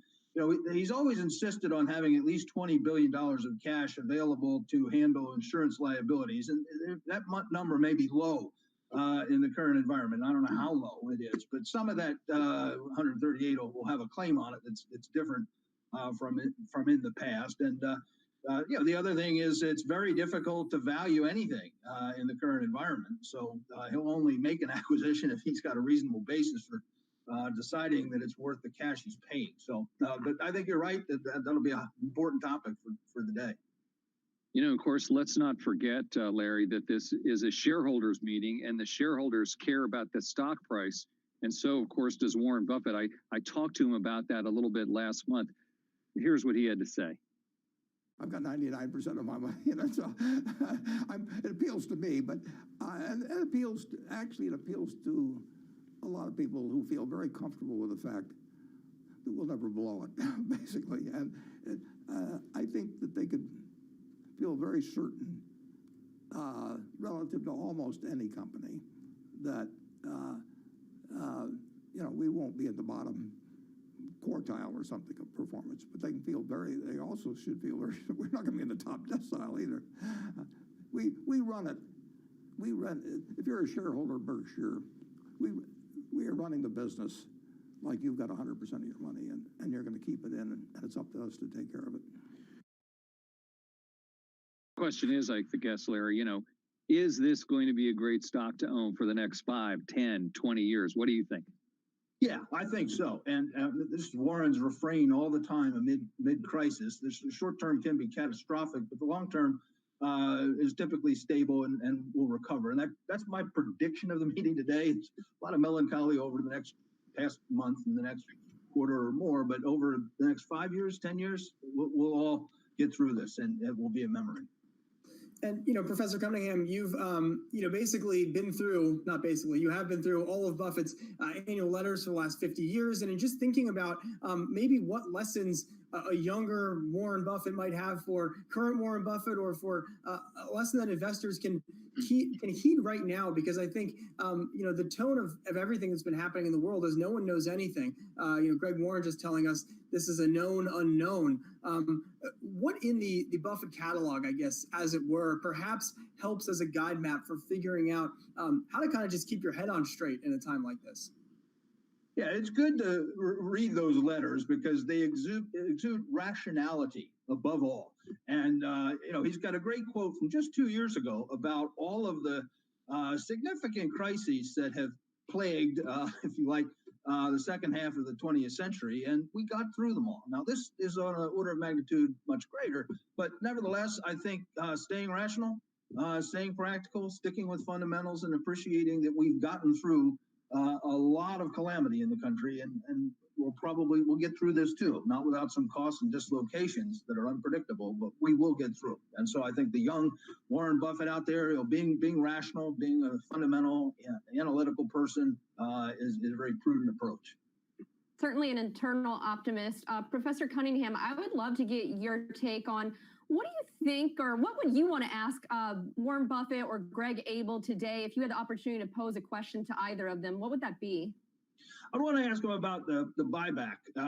Everyone's talking about, well, shouldn't Berkshire use some of that $138 billion to buy back its stock? We all know that the board authorized Warren to buy large amounts of Berkshire stock at a price of 120% of book value or less, and he's hit that price, and we haven't seen much buying back. He says that would be a rational use of capital, at least if it is a better opportunity than other alternatives. So I'd like to push him a little bit on that.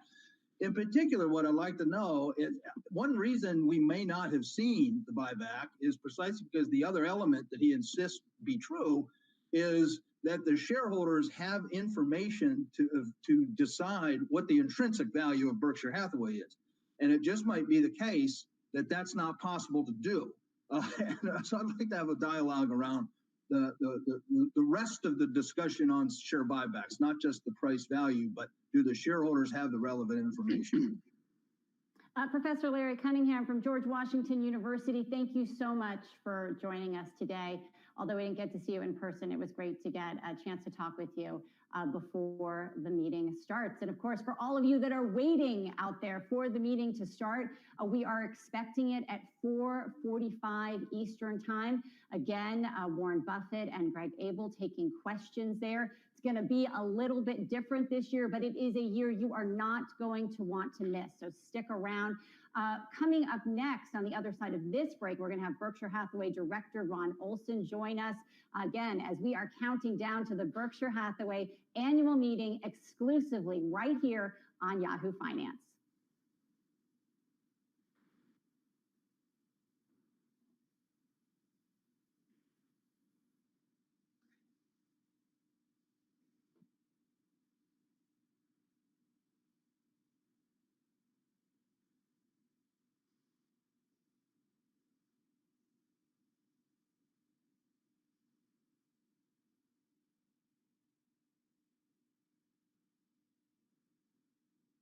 Hey, Ron. We're clear, guys. Ron Olson joined there. Thank you, Larry. Thank you, Professor. Thank you, Larry. Thank you so much. Work with people who are high potential. The best investment you can make is in yourself. Morning. What are you doing? Isn't it obvious? We're delivering live market coverage and offering expert analysis completely free. We're helping you make sense of the markets from anywhere you are. I get that, but what are you doing here? Nice pajamas. Really? I say pajamas. Oh, pajamas, whichever. Okay. Yahoo Finance. Watch today on Channel 604. Welcome to the show. Let's make finance make sense. This is going to be good. Dr. Doolittle. You can talk to animals. Yes. Welcome aboard. What kind of polar bear works on their tan? Are you even a bird? What bird stuff can you do? Well, what bear stuff can you do? You win this round. What's the worst that can happen? I'm too beautiful to die. Doolittle. Rent or own the latest movies with Verizon Fios On Demand. My mother used to say, a long time ago, whenever there would be any catastrophe that was on the air, she would say, always look for the helpers. Because if you look for the helpers, you'll know that there's hope.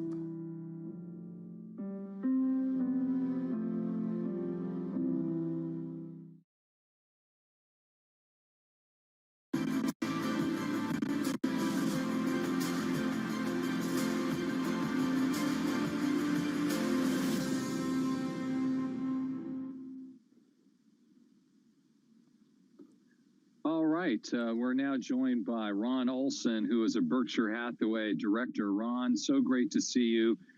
You're in California, I take it, and obviously not here. So what are you going to miss most about not being here this weekend? Most? The $1 dilly bars. But beyond that, just the excitement of the shareholders and the families moving about the floor of the auditorium, between the businesses, having fun with each other, sharing the whole experience as we've come to know it over the last 50 years. And I have to say, I am sad that I'm still here in California and you're there somewhere anyway with Warren, and I'll miss being in the scene. Hey, Ron, it's Jen Rogers here. It's really nice to see you. I, too, am going to miss the dilly bars and shopping. And look, it's a family reunion for a lot of people that we see year after year coming with their kids. I think a lot of people are also going to miss seeing Charlie Munger up there. I think that's going to be something that a lot of people either are a little sad about, or they're also just thinking about, what does this mean to have Greg Abel there next to Warren Buffett? How should we be thinking about that? Because succession has always been such a big question here for this company. Well, don't read too much into it. We have 3 vice chairmen. One happens to live on the East Coast, one happens to live on the West Coast, and the third lives in the nearby state 2-hour auto drive away in an environment where we're told not to fly airplanes. So it made a whole lot of sense for Greg to attend. I'm in regular contact with Charlie. He still has a better memory than me. We talk Berkshire things. I get the benefit of catching him with his nose in one of his books and learn a little bit from that. He is healthy and well, and I'm sure he misses it as much as anybody. I guess I only gave one piece of advice to Greg, and that was spend a little time practicing that line. I have nothing to add. Hey, Ron, it's Julia LaRoche. I think a lot of folks would just be curious, for Berkshire Hathaway, are you all getting those phone calls in this environment right now? If you could provide any sort of insight, I think a lot of people want to hear from Warren Buffett. So have you had any phone calls lately? Well, I haven't had them. I'm sure Warren has had many phone calls, whether or not they relate to a deal that is not something, of course, I'm going to speak to. but the environment is challenging for all the reasons you all have captured thus far on the program. I thought Larry did a good job, Larry Cunningham, of laying that out. With regard to one fundamental, in this environment, it's hard for buyers or sellers to get to a valuation. And I think that is that's going to be a hindrance for values until this settles down, and who knows when that's going to be. Hey, Ron, it's Miles Udland. Sorry to see you this way. We don't get to hang out in the booth this year up top in the arena. You talked about valuations and about agreements hard to reach in this kind of environment. I'm just curious from your standpoint, maybe legally, looking at a contract right now, businesses have agreements out a couple of months.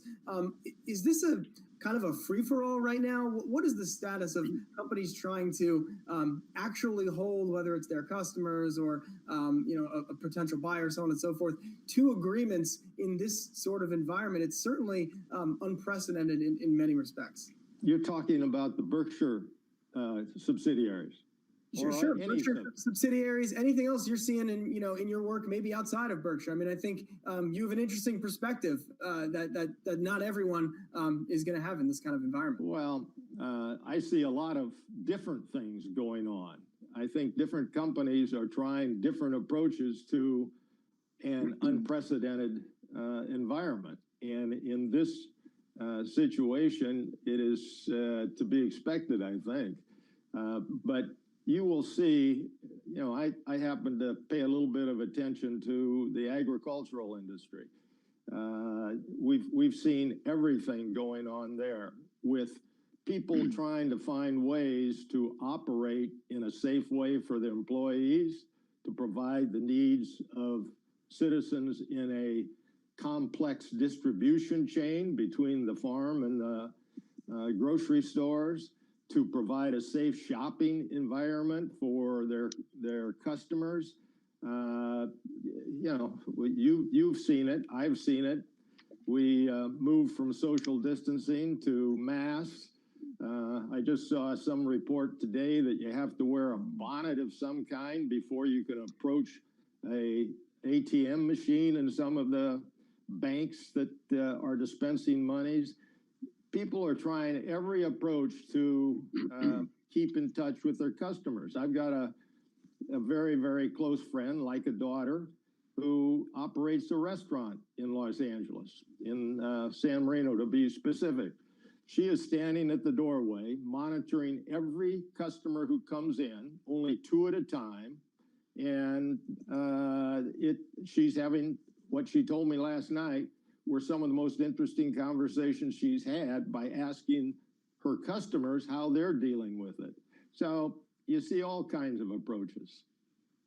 Hey, Ron, it's Andy again. I know directors never like to talk about this, but I'm going to ask you anyway, which is the board itself. And I gather that that Bill Gates is leaving the board and Ken Chenault's coming on the board right about now. And so I'm wondering, what is the thinking in terms of the composition of the board, and what are you trying to establish and put forth when it comes to board members here? Well, that's a good question, Andy. And our board is, as I think most people recognize, a little long in the tooth, but it is a board that I think has served the shareholders well. Why? For a number of key reasons. One, they are personally invested in the company. Most of us have a large share of whatever wealth we have in Berkshire Hathaway. They treat it as an owner, and they try to create an environment where all shareholders have that attitude. And so far, I think we've done pretty well with that. There's not the kind of in and out in the Berkshire shareholder base that you see with so many companies. We're looking for directors who will someday replace those of us longer in the tooth that share those kinds of values, that understand the Berkshire culture. Our ability, for instance, somebody raised a moment ago deal-making climate, our ability to make decisions quickly, to close deals without a whole lot of contingencies, to give people confidence the businesses they sell to us will be run tomorrow as they were under their direction. So our culture in so many ways is critical to our future. We want directors, and we have people, we have a committee that's working on keeping an active list of prospective directors. Ronaldson, thank you so much for joining us. And again, we're sorry we don't get to see you in person, but thank you for spending this time with us. And I'm sure you'll be watching the live stream. It's coming up. We're expecting Warren Buffett and Greg Abel on the stage in just about 11 minutes. Ron, you're going to be watching. We're going to be watching. Stick around. We've got a lot more coming up, including a man who knows a lot about Warren Buffett. He has been studying him for years. Empire Financial Research's Whitney Tilson will be here on the other side of this break. Again, 4:45 is when we are expecting this special live stream of the Berkshire Hathaway annual meeting to begin. Thank you for having me. I'll treat you to a dilly bar next year.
Other people feel the same way. They're not here.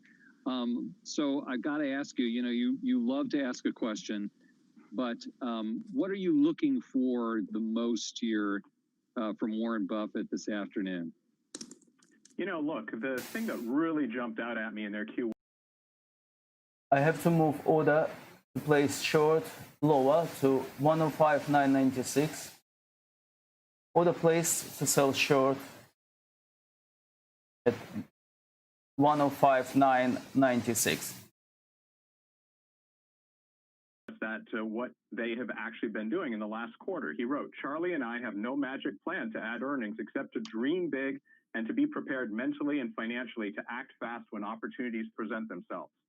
Every decade or so, dark clouds will fill the skies and they will briefly rain gold. And when downpours of that sort occur, it's imperative that we rush outdoors carrying wash tubs, not teaspoons. And that we will do." Well, in the first quarter, they weren't carrying teaspoons, they were carrying thimbles. Their share repurchases ceased. If you look to page 42 on the 10Q on March 10th, they didn't buy back a single share after March 10th. And over the next 2 weeks, more than 60 billion of Berkshire Hathaway stock traded, and they didn't buy a single share as the stock crashed to as low as $239,000 per A share. So clearly, they don't think it was raining gold. They instead pulled in their horns, hoarded cash, and I guess waited for it to really rain gold. I think what they were saying in their behavior, in what they actually did with not buying in, not doing any big deals, and not even buying in any material amount of their own stock, is they were saying, we think things are going to get a lot worse yet. Hey, Whitney, it's Julia LaRoche. Thank you so much for joining us, and thanks for that analysis there on the buybacks. I suppose that would be one question you would have, and as someone who's been going to the meeting for 22 years, I know this year obviously not the case, you're someone who's known to ask questions, so I guess looking beyond the share buybacks, what else would you want to ask Warren Buffett or Greg Abel today? You know, they sold another $6 billion worth of stocks in April as the markets rallied. So there's a sort of another bearish indicator that they're not only not buying back their own stocks, they're selling down at least some. I mean, that's only 3% or so of their equity portfolio. But I'd want to know, you know, what I'm seeing in the numbers is a very bearish outlook. But when I see you interviewed, you say the usual stuff about being, you know, long-term bullish on America. Well, how do you reconcile those two things? Hey, Whitney, it's Miles here. Good to talk to you in this format. I'm just curious, maybe moving slightly away from Berkshire here, your view on the market and how you've played the last 6 weeks. You were very vocal in March about where you thought things were headed, and you're kind of reading through the Buffett commentary in the last couple of weeks and implying that he might think things get worse from here. I get the sense that you believe maybe we turned that corner in late March, at least from the market perspective. Where are you at right now? Yeah, well, look, I was a little early in starting to get bullish, but, you know, within an hour of when the market bottomed on March 23rd, I was pounding the table, doing a 2-hour webinar saying this is the best buying opportunity since the great financial crisis. And that turned out to be a pretty good call. The market has had an unprecedentedly rapid and strong rally since then. So I was sort of Short position open for Japanese yen at 105.996. a bear market bounce, and that we're going to go back and the market's going to be down a lot further than it was on March 23rd. So that's one possibility. Another possibility is that they're managing 100% of not only their net worth, but a lot of retirees and so forth. So they're naturally in a position to be a lot more conservative than I am, and I understand that. That's why I think Berkshire Hathaway remains the #1 retirement stock in America. Really, that's it. Just to follow up on that question, just quickly, Whitney, because we're running out of time. But I just wanted to ask you, you know, this is really a buy and hold stock for the next 20 years, you think? Look, I think you have to have appropriate expectations. From here, my conservative calculation of intrinsic value right now is $374,000 an A share, and the stock's at $274. It's at a 27% discount to its intrinsic value. Now, that's not an all-time high discount. Back in 08, early 09, it got to almost half of intrinsic value. So that was really an incredible buying opportunity. But today, I think it's safe, it's cheap, there's decent growth, but you just have to understand that these old guys are just super conservative. And if you're looking for excitement, if you're looking to double your money quickly, this is not for you. If you're looking for a stock that's down 19% this year and a down 12% market, meaning the discount to intrinsic value has widened, because Berkshire Hathaway's intrinsic value is not down 19%. The stock is down more than its intrinsic value, which makes it a better buy today. Okay, Whitney, thank you so much for that. We're going to have to hop. Jan, over to you. All right, so Andy Serwer is on the floor there in Omaha, Nebraska. Behind him on the stage, I believe we've got the main players here, Greg Abel and Warren Buffett, and they're going to be taking over in just about 2 minutes. So Andy's got to jump because he's actually on the floor there. So Andy, we will see you after. And of course, again, we're just about 2 minutes away from the start of this special live stream of the Berkshire Hathaway annual shareholders meeting. Very last thoughts here from you guys. Miles, I mean, look, earnings, we've been talking about succession. What do you think is going to be really the heart of this conversation? Well, you'll recall last year's annual meeting started with a question about buybacks, and then I think we had 2 or 3 different guests on the last 45 minutes talk about buybacks. And so I think there's certainly an outstanding question, not only of how Warren views the buyback program, but what the, I don't know, I guess what the strategy is here in terms of deploying some of this capital. I think you look at the Berkshire holdings right now, you look at the structure. They're going to do that from up there. Everyone points to the capital. Like, you got $137 billion. Why aren't you buying back stock? Why aren't you buying some other company? But, there's definitely a sense that that's us projecting. We want to see Berkshire and Warren do something so that we can say, oh, here's what Warren Buffett has done. And I think we all feel that anxiety around just trying to be patient in these times and let the field come back to you, as it were, if that analogy makes any sense. So if you've been watching, you've been patient. We think we're about 1 minute away from Warren Buffett and Greg Abel. Julia LaRoche, your last thoughts here. Yeah, well, Jen, I think Miles summed it up nicely as to what's on folks' mind. And yeah, you're right. It was the same. It was the first question last year. Sometimes it's not always the obvious one that is the first question. I believe it's Carol Loomis who gets to pick that question. I think for me personally, Jen, I think this is just a time in America and even globally that people just really want to hear from Warren Buffett. So I'm excited to hear what he has to say. Okay. And this is the annual meeting of Berkshire Hathaway. It doesn't look like an annual meeting. It doesn't feel exactly like an annual meeting. And it particularly doesn't feel like an annual meeting because my partner of 60 years, Charlie Munger, is not sitting up here. And I think most of the people that come to our meeting really come to listen to Charlie. But I want to assure you, Charlie at 96 is in fine shape. His mind is as good as ever, his voice is as strong as ever, but it just didn't seem like a good idea to have him make the trip to Omaha for this meeting. Charlie is really taking to this new life. He's added Zoom to his repertoire, so he has meetings every day with various people, and he's just skipped right by me technologically, but that really isn't such a huge achievement. It's more like, kind of like stepping over a peanut or something. But nevertheless, I want you to assure you, Charlie is in fine shape, and he'll be back next year, and we'll try to have everything in the show that we normally have next year.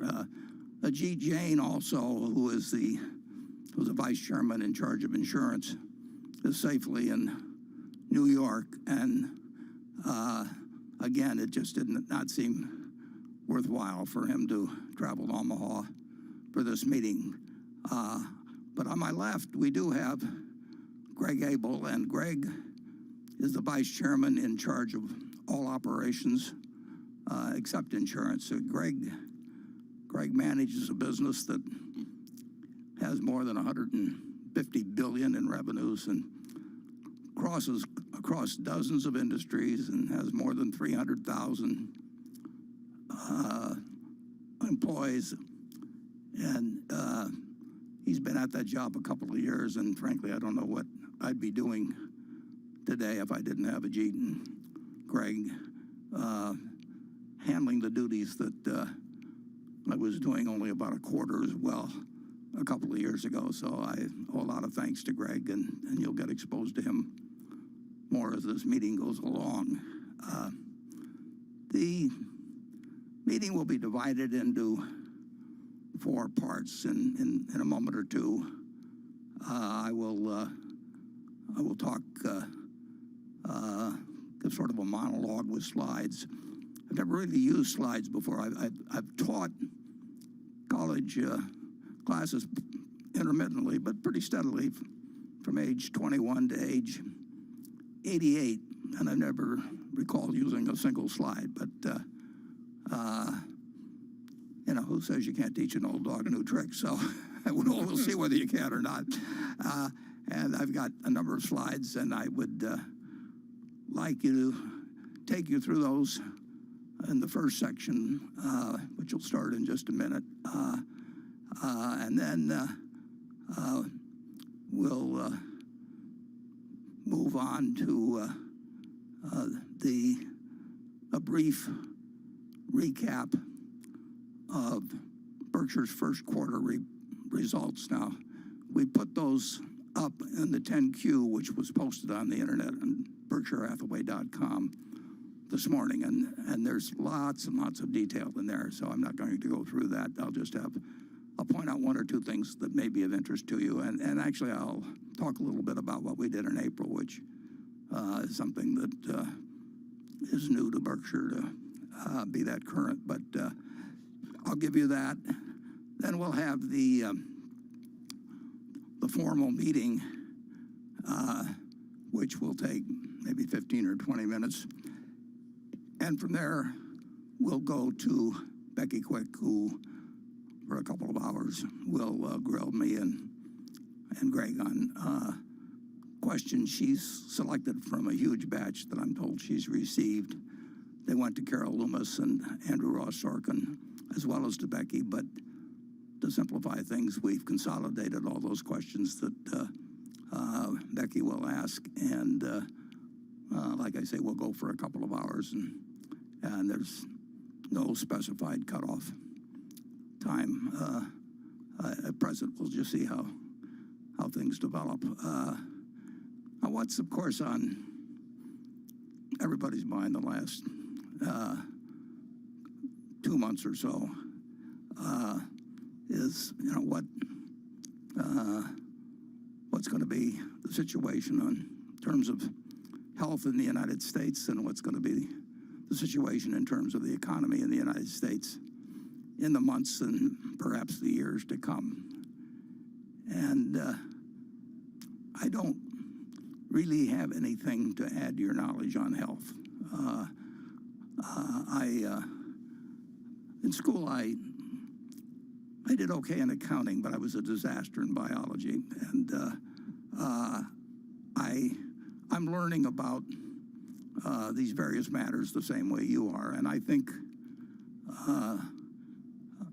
personally, I feel extraordinarily good about being able to listen to Dr. Fauci, who I never heard of a year ago.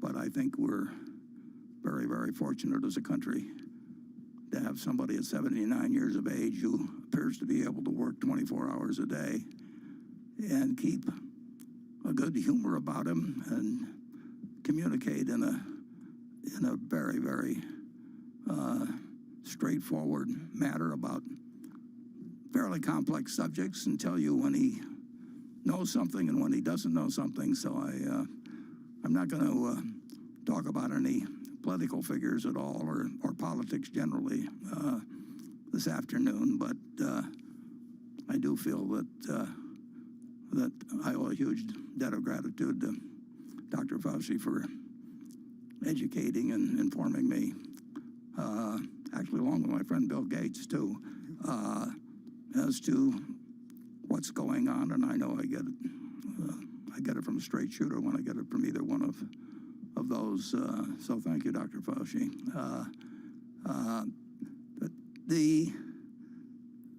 When this hit us, and as I said here in this auditorium with 17 or 18,000 empty seats, the last time I was here, it was absolutely packed. Creighton was playing Villanova, and there were 17 or 18,000, whatever it holds. It was full. And there wasn't one person in that crowd, this was in January, there wasn't one person in that crowd that didn't think that March Madness wasn't going to occur. I mean, it's been a flip of the switch in a huge way in terms of national behavior, the national psyche. It's dramatic. And when we started on this journey, which we didn't ask for, it seemed to me there was an extraordinary wide variety of possibilities on both the health side and on the economic side. I mean, it was, there was DEFCON 5 on one side and DEFCON 1 on the other side, and nobody really knows, of course, all the possibilities that there are, and they don't know what probability factor to stick on them. But in this particular situation, it did seem to me that there was an extraordinary range of things that could happen on the health side, and an extraordinary range in terms of the economy. And of course, they intersect and affect each other, so they're bouncing off each other as you go along. And I would say again, I don't know anything you don't know about health matters, but I do think the range of possibilities has narrowed down somewhat in that respect. We know we're not getting a best case, and we know we're not getting a worst case. The possibility initially of the virus was hard to evaluate, and it's still hard to evaluate. There's a lot of things we've learned about it, and a lot of things we know we don't know, but at least we know what we don't know, and some very smart people are working on it, and we're learning as we go along. But the virus obviously has been very transmissible, but on the good side, and it's not that good, but it is not as lethal as it might have been. We had a Spanish flu in 1918, and my dad and 4 siblings and his parents went through it, and they have a terrific story in the March 15th edition of the Omaha World Herald that you can go to omaha.com and look up. It's also on the first page, I believe, of Google if you put in Spanish flu Omaha. And during that particular time, in maybe 4 months or so, Omaha had 974, I believe, deaths. And that was 0.5% of the population. And that figure wasn't greatly different than around the country. So if you think of 0.5% of the population now, you're talking 1.7 million or thereabouts people. And unfortunately, in terms of the worst case, this does not appear to, in fact, I think you can almost rule out it being as lethal as the Spanish flu was, but it's very, very transmissible.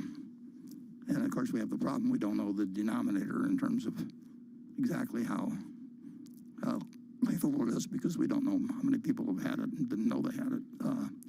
But in any event, the range of probabilities on health have narrowed down somewhat. I would say the range of probabilities or possibilities and on the economic side are still extraordinarily wide. We do not know exactly what happens when you voluntarily shut down a substantial portion of your society. In 2008 and 9, our economic train went off the tracks. And there were some reasons why the roadbed was weak in terms of the banks and all of that sort of thing. But the train went. This time, we just pulled the train off the tracks and put it on a siding. And I don't really know of any parallel in terms of a very, very, well, the most important country in the world, most productive, huge population, in effect, sidelining its economy and its workforce, and obviously and unavoidably creating a huge amount of anxiety and changing people's psyche and causing them to somewhat lose their bearings in many cases, understandably.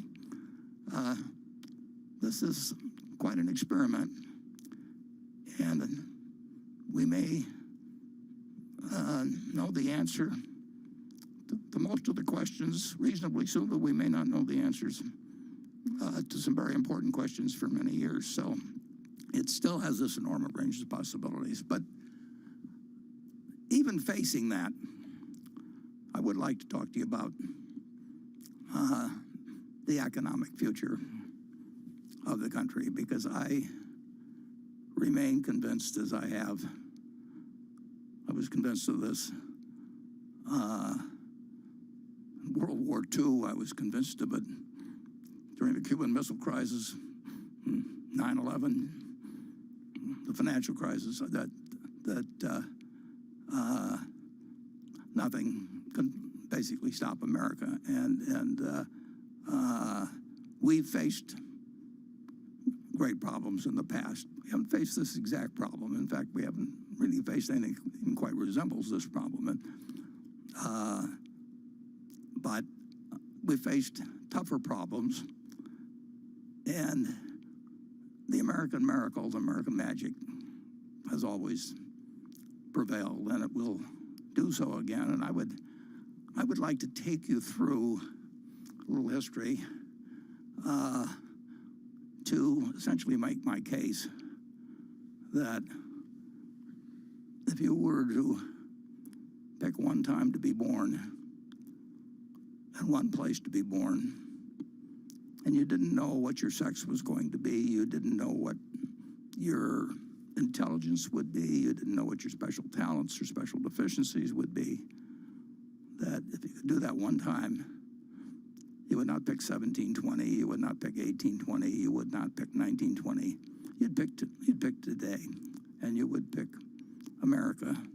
And of course, the interesting thing about it is that ever since America was organized in 1789, when George Washington took the oath of office, people have wanted to come here.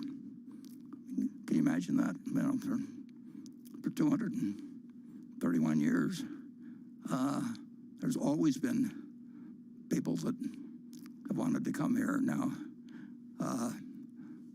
my friend, I think has jumped the gun just a shade on putting up slide one, but I'm going to call from some slides as we go along. But the interesting thing about this country is what is on slide one. Let's put it up. And this is an extraordinarily young country. Now, I'm comparing it to a couple of guys that are pretty old, but when you think about the fact that my age, Charlie's age, or our life experience, and then we'll throw in this young guy over here, Greg Abel, and if our life experiences combined exceed the life of the United States, we are a very, very young country.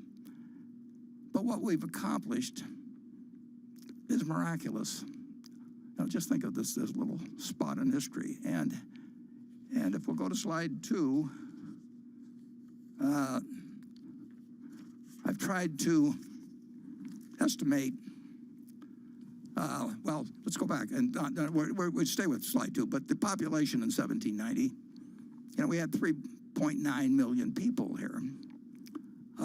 It's funny, when you look up census figures, you find out that they had a big fire in the Department of Commerce building in 1921, so they lost a lot of the census records. So these are not quite as, there's some things where there's a few gaps, but there were 3.9 million people in the United States. And actually, I've got 0.6 million. It's closer to 0.7 million. There were 700,000 of those people were slaves at the time.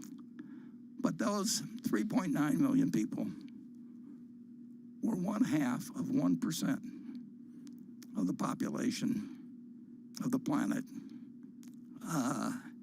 And if you'd asked any of those 3.9 million people, any of them, to imagine what life would be like 231 years later, even the most optimistic person and let them, they could have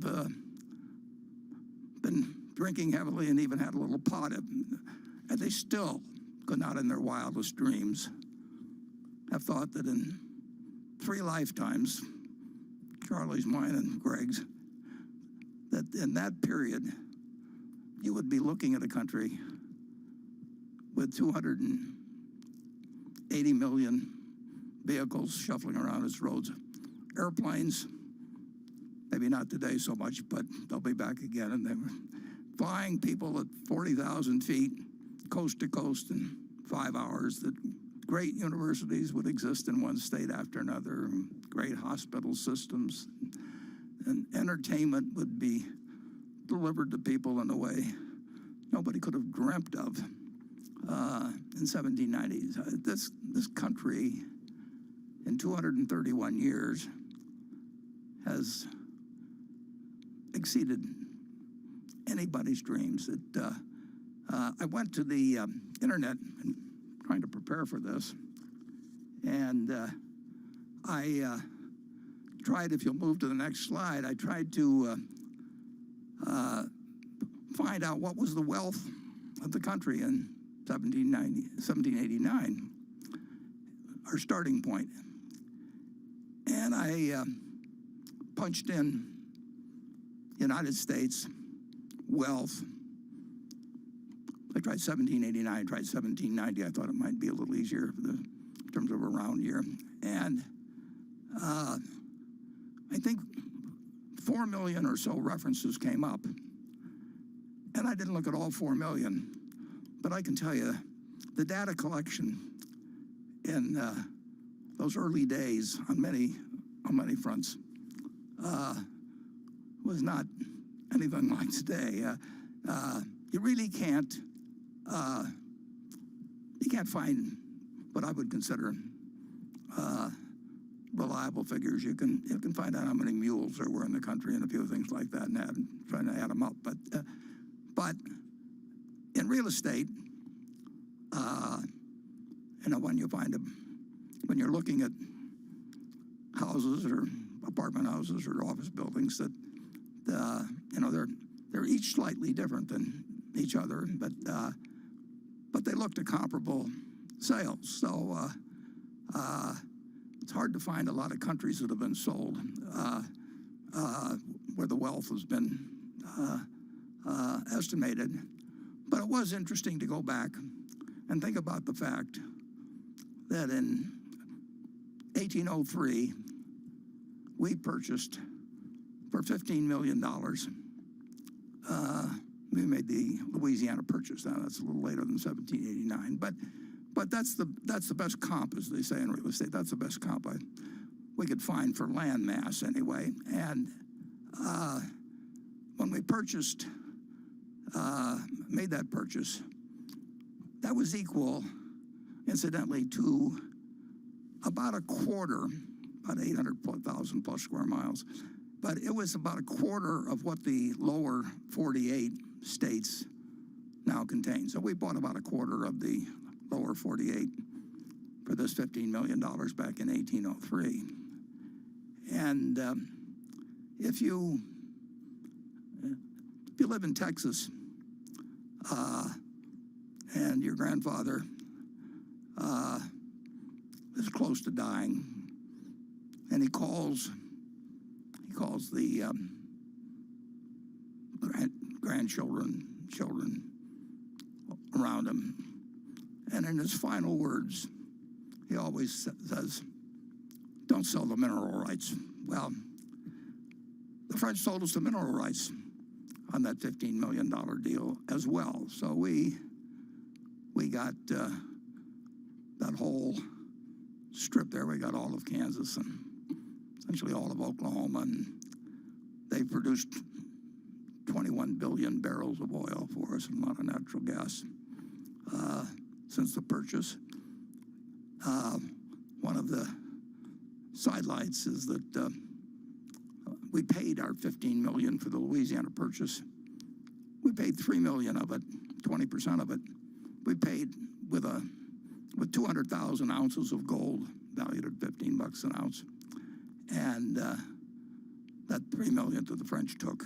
And we got South Dakota as part of the Louisiana Purchase, and the Home State mine up there, before it closed, produced well over 40 million ounces of gold, and 40 million ounces of gold. And comes to about $60 billion worth. Like I say, 200,000 ounces took care of 20% of our purchase price. So the Louisiana Purchase was a bargain, but it's what the going price was for 800,000 square miles, I guess, at the time, and 3 cents an acre. And so I decided, by playing around with various numbers such as that, that it, as a reasonable estimate of the worth of the country, in 1789, $1 billion was not a crazy figure. Now, if I'd been an academician or something, I would have put $1,107,400,000 or something like that. Or I would have made it look respectable. But it's a wild guess. But it's not a crazy figure. So what has happened? Let's move on to the next slide. To the wealth of the country since then. And here we have some figures that come out pretty regularly. Well, they do come out regularly, where the Federal Reserve estimates the net household worth of people in the United States, all the households in the United States. And you can look these up, and you'll see that there's 30 trillion of stocks, and I think maybe single-family homes, there's 82 million or so owner-occupied single families, and maybe 45 million rental apartments and so on. So you start adding all these up, and the Federal Reserve tells us, and I invite you to look at the data, it's kind of interesting, that we now, in the United States, 231 years later, we have 100 trillion, we have more than 100 trillion of household wealth, even though the stock market's gone down somewhat since the last quarterly report. So you say, well, we've had a lot of inflation and everything. We actually, in the United States, for the first half of our existence, roughly, we didn't really have that much inflation. We had inflationary periods and deflationary periods, but the general price level did not change that dramatically. But I will assume again for this calculation that there's been 20-for-1 inflation. It's way less than that in many commodities, but it's very hard to measure and talk about equivalent benefits from different kinds of products and so on, and costs. But I think it's reasonable to say that the United States, in real terms, has increased in wealth. It's something in the area of 5,000 for one, which is really, it's mind-blowing. 5,000 for one in real terms in a country that had 0.5% of and a bunch of raw land. But a vision that to accomplish that in 231 years, there's just no denying that's beyond what anybody could have dreamt earlier. But it was not done, and this is important, because we've now hit a bump in the road. It was not done without some very, very serious bumps in the road. It was not 231 years of steady progress. And matter of fact, we had been in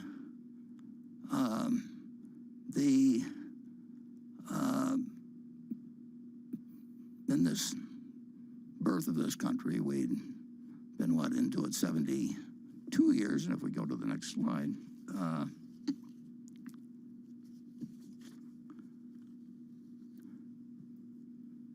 1861, we now had about 31 million people. With the 1960 census showed around 31 million people or thereabouts in the country, and 4 million of them were slaves, and we had never really resolved the very much unfinished business of what was involved in compromises in 1789, and we'll have more to say about that later. But we had something that not too many countries experience, and if you told people in 1789 that in 72 years you were going to have a division that caused the President of the United States at Gettysburg to say that testing whether that nation or any nation so conceived and dedicated can long endure. Imagine the President of the United States wondering aloud whether the country that he was presiding over could long endure. Only 72 years, or 74 years at Gettysburg, had taken place. So while this marvelous dream was being played out, roughly a third of the way through it, we faced this really moment of decision, and we entered into a contest that, if we'll go to the next slide, we made an estimate that literally killed roughly 6% of the males in the country who were between 18 and 60. I'm assuming that there were more than 600,000 deaths in the war, and I think it's a reasonable estimate that 18 to 60 group was males were by far the great proportion. So imagine 6% of your working prime age males in a country are wiped out in 4 years. So when we look at the progress of this country and we think of our own problems now,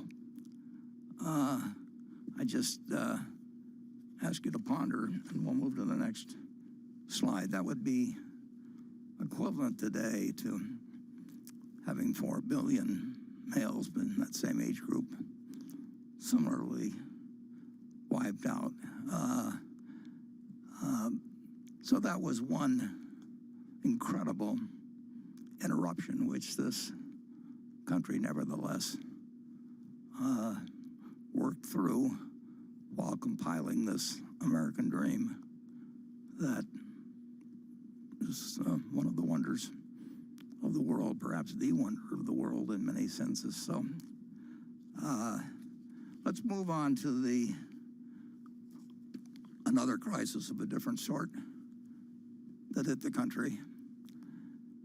And this, of course, is the 1929 crash, which led to the Great Depression. And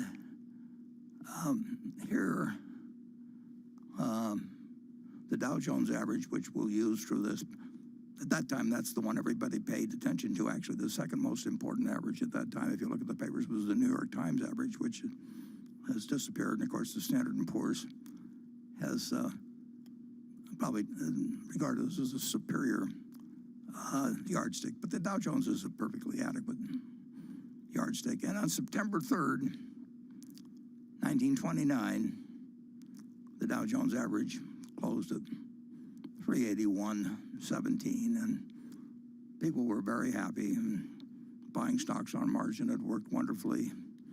And the Roaring '20s had a good feeling to it with the auto coming of age and the day of air travel coming along and all kinds of new appliances and the telephone getting wider use. Believe it or not, it hadn't really caught on that much prior thereto, but the movies were coming on. It was a happy place. And then, of course, if we'll move to the next slide, we'll look at what happened in the couple of months after September 3rd. And the Dow Jones average almost got cut in half.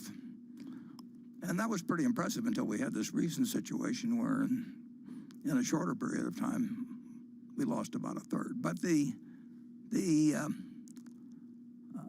crash, and there's a great book about it called The Great Crash by John Kenneth Galbraith. Let me interject one little plug here. There's a small business in Omaha. I hate what truncating this meeting or changing it so dramatically has done to many of the businesses in Omaha, because I think small businesses were the beneficiaries of a really, they got a lot of business for the Berkshire meeting, and they're going to get it in the future, but they suffered during a period like this, and they just had a story about the bookworm. Well, the bookworm, if you buy any books that come out of anything I recommend, think about just put in bookworm in Omaha, and The Great Crash is a wonderful book, and John Kenneth Galbraith describes it. But I would like to get into a bit of a personal note, which will have some relevance, not too much, but some relevance to the story of the Great Depression, because in 1929, my dad, who was 26 years of age then, was employed as a security salesman by a local small bank. And he sold stocks and bonds, but he mostly sold stocks. And when stocks fall 48%, and you were selling them to people a few months ago, you really don't feel like going out and facing those same people. So I think my dad probably elected to do, as they say now, shelter in place, which means stay at home. And there really wasn't that much in our house. We just had a small yard. It was wintertime anyway. My dad wouldn't have been puttering around the yard anyway. And there really wasn't, television wasn't there. And he and my mother got along very well. So under those conditions, if you'll turn to the next slide, I was born about 9 months later. So, but at that time, I was actually born on August 30th, but the stock market was closed that day, and so I'm using the previous day figures. But it wasn't, I didn't notice at the time that the market was closed, but the stock market had actually recovered over 20% during that 9.5 month period or thereabouts. People did not think in the fall of 1930, they did not think they were in a Great Depression. They thought it was a recession, very much like had occurred at least a dozen times, although not always when stock markets were important. But we'd had many recessions in the United States over the time, and this did not look like it was something dramatically out of the ordinary. And for a while, actually for about 10 days after my birth, that view held on, and the stock market actually managed to go up all of 1 or 2% there in those 10 days. But that's the last day. Well, from that point, if you'll turn to the next slide, the stock market went from a level of 240 to 241, which was a noticeable decline, because if somebody had given me $1,000 on the day I was born and I'd bought stocks with it and bought the Dow average, my $1,000 would have become $170 in less than 2 years. And that is something that none of us here ever experienced. That we may have had it with one stock occasionally, but in terms of having a broad range of America marked down 83% in 2 years, and marked down 89% of the peak that was in September 3rd, 1929, was extraordinary. And in that intervening period, less than 1 year after I was born, just slightly less than 1 year, my dad went to the bank where he worked and had his account, and of course, the bank had a sign on it closed, and so he had no job. And he had 2 kids at that point, and his father had a grocery store, but Charlie and I both worked for my grandfather. Charlie worked there in 1940. I worked there in 1941, so we didn't know each other. But my grandfather said to my father that, don't worry about your groceries, Howard. He says, I'll just let your bill run. That was my grandfather. Not exactly. He cared about his family, but he wasn't going to go crazy. One of the things as I look back on that period is, and I don't think the economists generally like to give it that much of a point of importance, but if we'd had the FDIC 10 years earlier, the FDIC started on January 1st, 1934. It was part of the sweeping legislation that took place when Roosevelt came in. But if we'd had the FDIC, we would have had a much, much different experience, I believe, in the Great Depression. People blame it on Smoot-Hawley, and there's all kinds of things, and the margin requirements in 29, and all of those things entered into creating a recession. But if you have over 4,000 banks fail, that's 4,000 local experiences where people save and save and save and put their money away, and then someday they reach for it and it's gone. And that happens, in all 48 states, and it happens to your neighbors, and it happens to your relatives. It has to have an effect on the psyche that's incredible. So one very, very, very good thing that came out of the Depression, in my view, is the FDIC. And it would have been a somewhat different world, I'm sure, if the bank failures hadn't just rolled across this country, and with people that thought that they were savers found out that they had nothing when they went there, and there was a sign that said closed.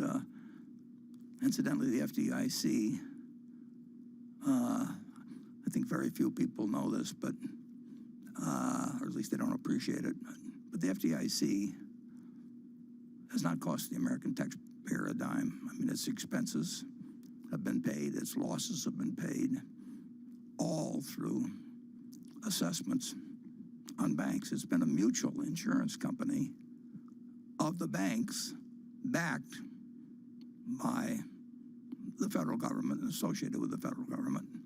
But now it holds $100 billion, and that consists of premiums that were paid in and investment income on the premiums, less the expenses and paying of all the losses. And think of the incredible amount of peace of mind that's given to people that were not similarly situated in when the Great Depression hit. So the Great Depression went on, and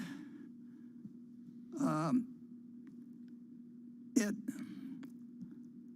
lasted a very long time, but it lasted a lot longer in the minds of people than it did actually in its effects World War II came along, and on sort of an involuntary manner, we adopted Keynesianism. We started running fiscal deficits, of course, that were absolutely huge, and took our debt up to a percentage of GDP, which we've never reached, had never reached before, and never have reached since.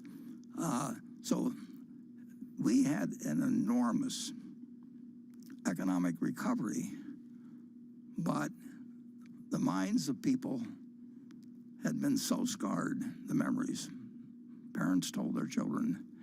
1929 became a symbol in people's minds. I mean, if you said 1929, it was like saying 1776 or 1492. I mean, everybody knew exactly what you were talking about, and it affected stock prices in a rather remarkable way, to the point, if you'll change to the next slide, it was January 4th of 1951 that the kid who was born on August 30th in 1930 had finished college before the stock market got back to where it was at that earlier time. So take the years from 1930, or 1929, really, to 1951, or take the year from my birth, 20 years, and bear in mind that, the country was only 140 years old when this started. That's 20 years out of this amazing 231-year lifetime of our country that was flat out, a time of, for a long time, of no economic growth and no feeling by people in terms about the wealth of the country, about what the American economy was worth, what all these corporations that were doing far, far, far better than they were long ago. But it took all of that time to restore in the market a price level that was equal to what it was when I was born 20 years earlier. So if you think about the fact that we're enduring a few months, and we'll endure many more months, but and we don't know how it comes out. And people in the 30s didn't know how it was going to come out, but they endured, persevered, prospered, and the American miracle continued. But it's interesting in that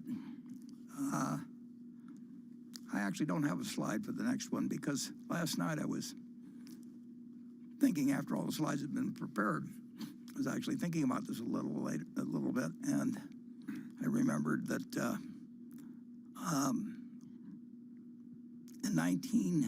at the start of 1954, the stock market the Dow was only at about 280.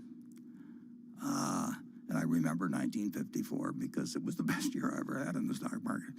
And the Dow went from essentially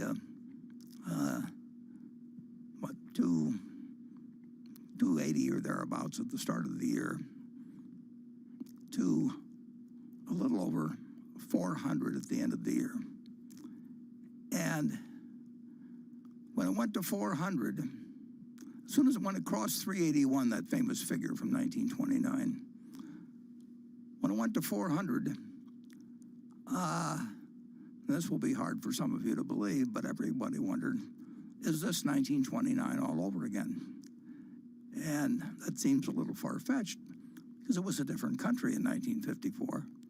But that was the common question, and it actually achieved, it achieved such a level of worry about whether we were about to jump off another cliff, just because the 381 of 1929 had been exceeded, that they held Senator Fulbright, Bill Fulbright of Arkansas, who became very famous later in terms of the Foreign Relations Committee, but he headed the Senate Banking Committee. And he called a special, for a special investigation, and he called it the, what do you call it, the stock market study. But it really, if you read through it, he really was questioning whether we had built another house of cards again. And on his committee, it's interesting to see the Senate Finance Committee, one of the members was Prescott Bush, the father of George H.W. Bush and grandfather of George W. Bush, and had some illustrious names. And his committee, in March of 1955, with the Dow at 405, assembled 20 of the best minds in the United States to testify as to whether we were going crazy again, because the market was at 400, the Dow was at 400, and we'd gotten in this incredible trouble before. But that was the mindset of the country. It's incredible. We didn't really believe America was what it was. And my boss, the reason I'm familiar with this 1,000-page book that I have here, I found it last night in the library, was that I was working in New York for one of the 20 people that was called down to testify before Senator Fulbright. And he testified right before Bill Martin, who was running the Federal Reserve, testified, and right after General Wood, who was running Sears, testified. Sears was very, very important then. And Bill Martin, of course, is the fellow that the longest running chairman in the history of the Fed, and he's the one that gave the famous quote about the function of the Fed was to take away the punch bowls just when the party started to get really warmed up. But Ben Graham, my boss, sent me over to the public library in New York and to gather some information for him. Something you could do in 5 minutes with a computer now, and I dug out something, and he went to testify. And on page 545 of this book, I knew where to look. I didn't have to go through it all, but he had the quote which I remember. And I remember because Ben Graham was one of the three smartest people I've met in my life, and he was the dean of people in securities business. He wrote the classic security analysis book in 1934. He wrote the book that changed my life, The Intelligent Investor, in 1949. He was unbelievably. I just placed in order to stop euro. We had, as you can see, two long positions on euro at 118.62 and 118.25, as you can see. So I placed stop on profit for two positions at 118.51. Okay. Also, I'm placing a stop on profit for Japanese yen at 105.976. 105.976. Stop on profit placed as well.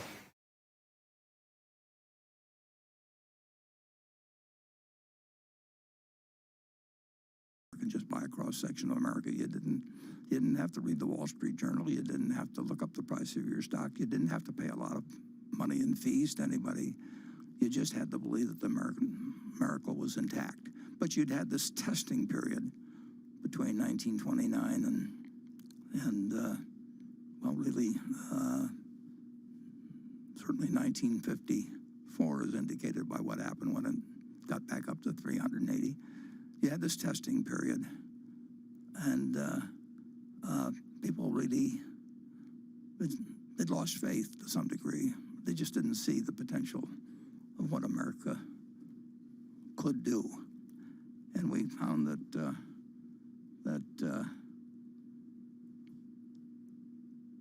nothing can stop America when you get right down to it. And it's been true all along. It may have been interrupted with the scariest of scenarios when you had a war with one group of states fighting another group of states. and it may have been tested again in the Great Depression, and it may be tested now to some degree. But in the end, the answer is never bet against America. And that, in my view, is as true today as it was in 1789, and even was true during the Civil War and the depths of the Depression. Now, I'm now about to say something that and don't change the slide yet, but I'm now about to say something that some of you will be tempted to argue with me about, but I would make the case that we are imperfect in a great many ways, but I would say, and if you'll put up the next slide, that we are now a better country, as well as an incredibly more wealthy country than we were in 1789. We're far, far, far from what we should be, will be, but we have gone dramatically in the right direction. It's interesting, we said in 1776, we said we hold these truths to be self-evident, that all men are created equal, endowed by their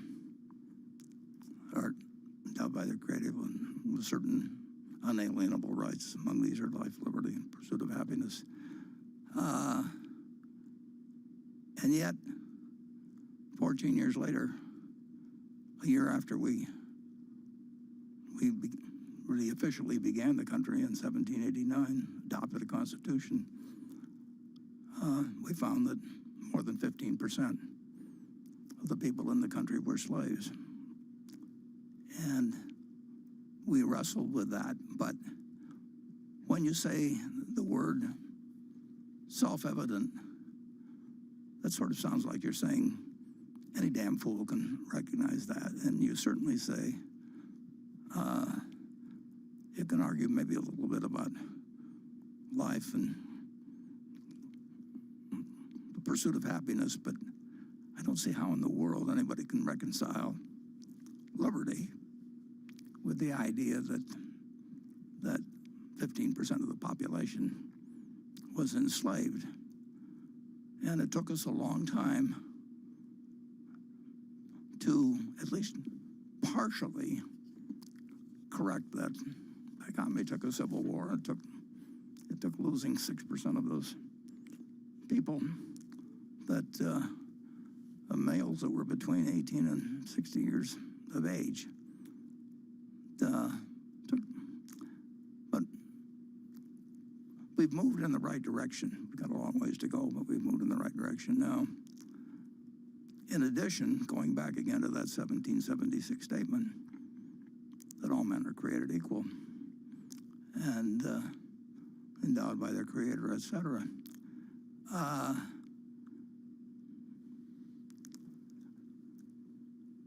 think it was self-evident to the 50% of the population that they were getting a fair deal for over half the lifetime of the country. It took 131 years of our country's 231 years. It took 131 years until women were guaranteed the right to vote for our country's leaders. And then what's even more remarkable is that after we adopted the 19th Amendment in 1920, it took 61 more years until a woman was allowed to join those 8 males on the Supreme Court. I grew up thinking that the Supreme Court, must have been someone that said it had to be 9 men, but it 61 years, so it took 192 years before Sandra Day O'Connor was appointed to the court. And now you can say that there was a pipeline problem.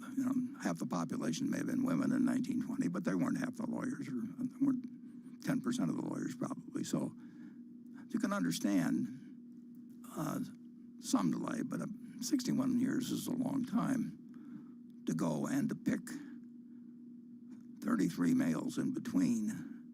If that was entirely by chance, then the odds against that, if you were flipping coins, is about 8 billion to 1. Now, like I said, there was a pipeline problem.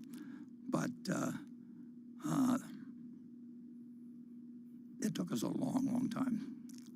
And it's not done yet. But I think it does give meaning to the fact that we are a better society with a lot of room to go. But we are a better society than existed in 1789. When you go to Colonial Williamsburg, you have that. I've been there a couple of times. As a matter of fact, I watched the debate between Jimmy Carter and Gerald Ford there in 1976,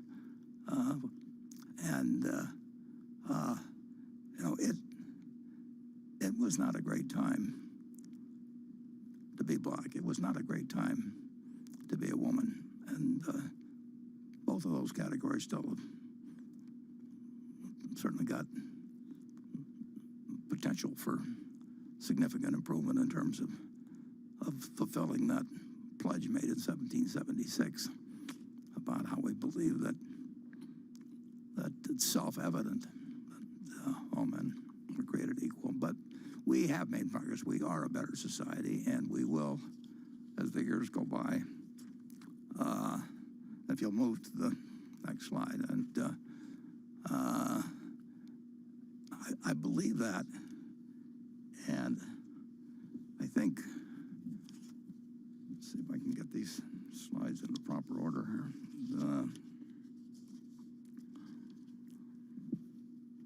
I believe that when you get